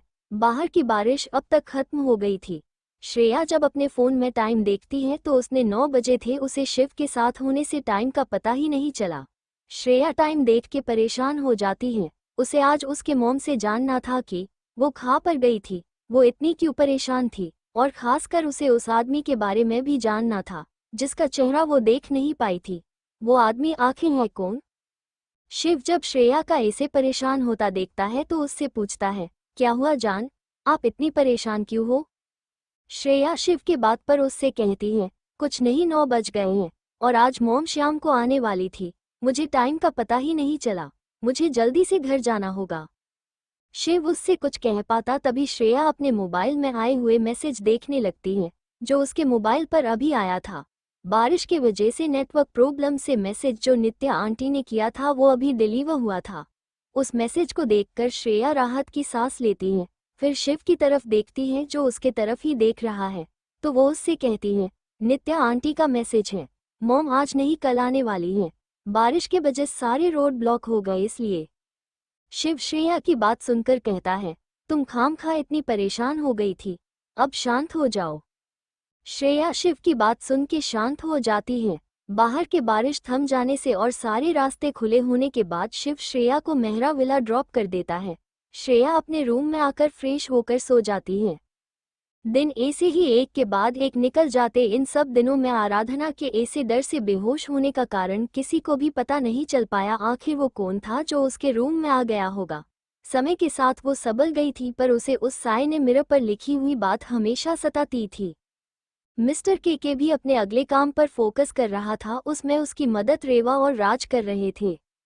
आदित्य रॉय ने भी यूएसए जाकर अपनी कंपनी के गद्दार के बारे में पता लगा लिया था और उस गद्दार को उसकी सजा भी मिल चुकी थी, पर कुछ इम्पोर्टेंट डील के कारण उसका इंडिया जाना नहीं हो रहा था। उसे श्रेया के बारे में कुछ खास जानकारी नहीं मिली थी, सब अधूरी ही थी। वो जो भी उसका काम था वो जल्दी से खत्म करके इंडिया जाना चाहता था। श्रेया के बारे में पता लगाने की वो वही है जिसे वो इतने सालों से ढूंढ रहा है या नहीं। इधर इंडिया में श्रेया और शिवराज एक दूसरे से कॉल पर बातें करते, एक दूसरे के साथ कभी लंच तो कभी डिनर करते। श्रेया की मॉम भी घर आ गई थी, पर उनने श्रेया से उस आदमी के बारे में कुछ बात नहीं की। श्रेया ने भी उनसे कुछ नहीं पूछा। उसने सोचा जब मॉम को सही लगेगा तब बता देगी। उसके लिए उसकी मॉम की खुशी ज्यादा मायने रखती थी। दिन ऐसे ही बीत रहे थे। ऐसे में शिव को अपना कंपनी के काम से और ब्लैक गैंग के लीडर के बारे में जानने के लिए और उसे पकड़ने के लिए यूएसए जाना था, ताकि वो उसका इंडिया में जो केके करने वाला है उसे रोका जा सके। शिव के एजेंट ने उसे बस इतना ही बताया था कि राका का बॉस जो है वो यूएसए की मोस्ट वांटेड ब्लैक गैंग का लीडर है। उसे सब मिस्टर केके कहकर जानते हैं या बुलाते हैं। आज तक किसी ने भी उसका चेहरा नहीं देखा, उसके साथ काम करने वाले लोगों ने भी नहीं। वो कहाँ रहता है, अपने गैंग से कैसे बात करता है या कैसे उनसे मिलता है, इस बारे में भी उन्हें कुछ पता नहीं चला रहा था।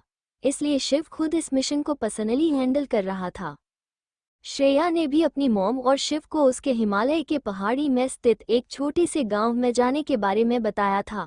अंगूठी के हेल्प से श्रेया को उस बारे में पता चल गया था कि उसे महान तेजस्वी साध्वी वहां मिलेगी। श्रेया के ऐसे हिमालय के पहाड़ी में स्थित गांव में घूमने जाने के बारे में सुनकर पहले तो उसकी मॉम उसको माना करती है, पर श्रेया के समझाने से और उसकी जिद करने से वो मान जाती है। पर श्रेया को अपना अच्छे ख्याल रखने की शर्त पर उसी के साथ वो उनसे रोज कांटेक्ट करेगी। श्रेया भी उनकी बात मान जाती है। शिव ने जब ये सुना तो उसका रिएक्शन भी कुछ श्रेया की मॉम सिया जी की तरह ही था, पर श्रेया के मनाने पर वो मान गया। पर उसने श्रेया की सेफ्टी के लिए बॉडीगार्ड लेकर जाने होंगे ये शर्त रखी। श्रेया ने पहले माना किया, पर बाद में उसने शिव के आगे हार मान ली। वो शिव ने इसके लिए रेडी किए हुए बॉडीगार्ड को अपने सेफ्टी के लिए अपने साथ ले जाने के लिए मान गए। कल शिव यूएसए और श्रेया हिमालय जाने के लिए निकलने वाली थी। दोनों ही बहुत इमोशनल हो गए थे, पर बाद में एक दूसरे को अपना ख्याल रखने को कहकर और रोज कॉल करने को कहकर दोनों अपने अपने घर चले जाते हैं, क्योंकि कल शिव अपने प्राइवेट जेट से और श्रेया मुंबई से फ्लाइट में जाने वाली थी। अगले दिन श्रेया अपने मॉम के साथ एयरपोर्ट पर आ गई थी।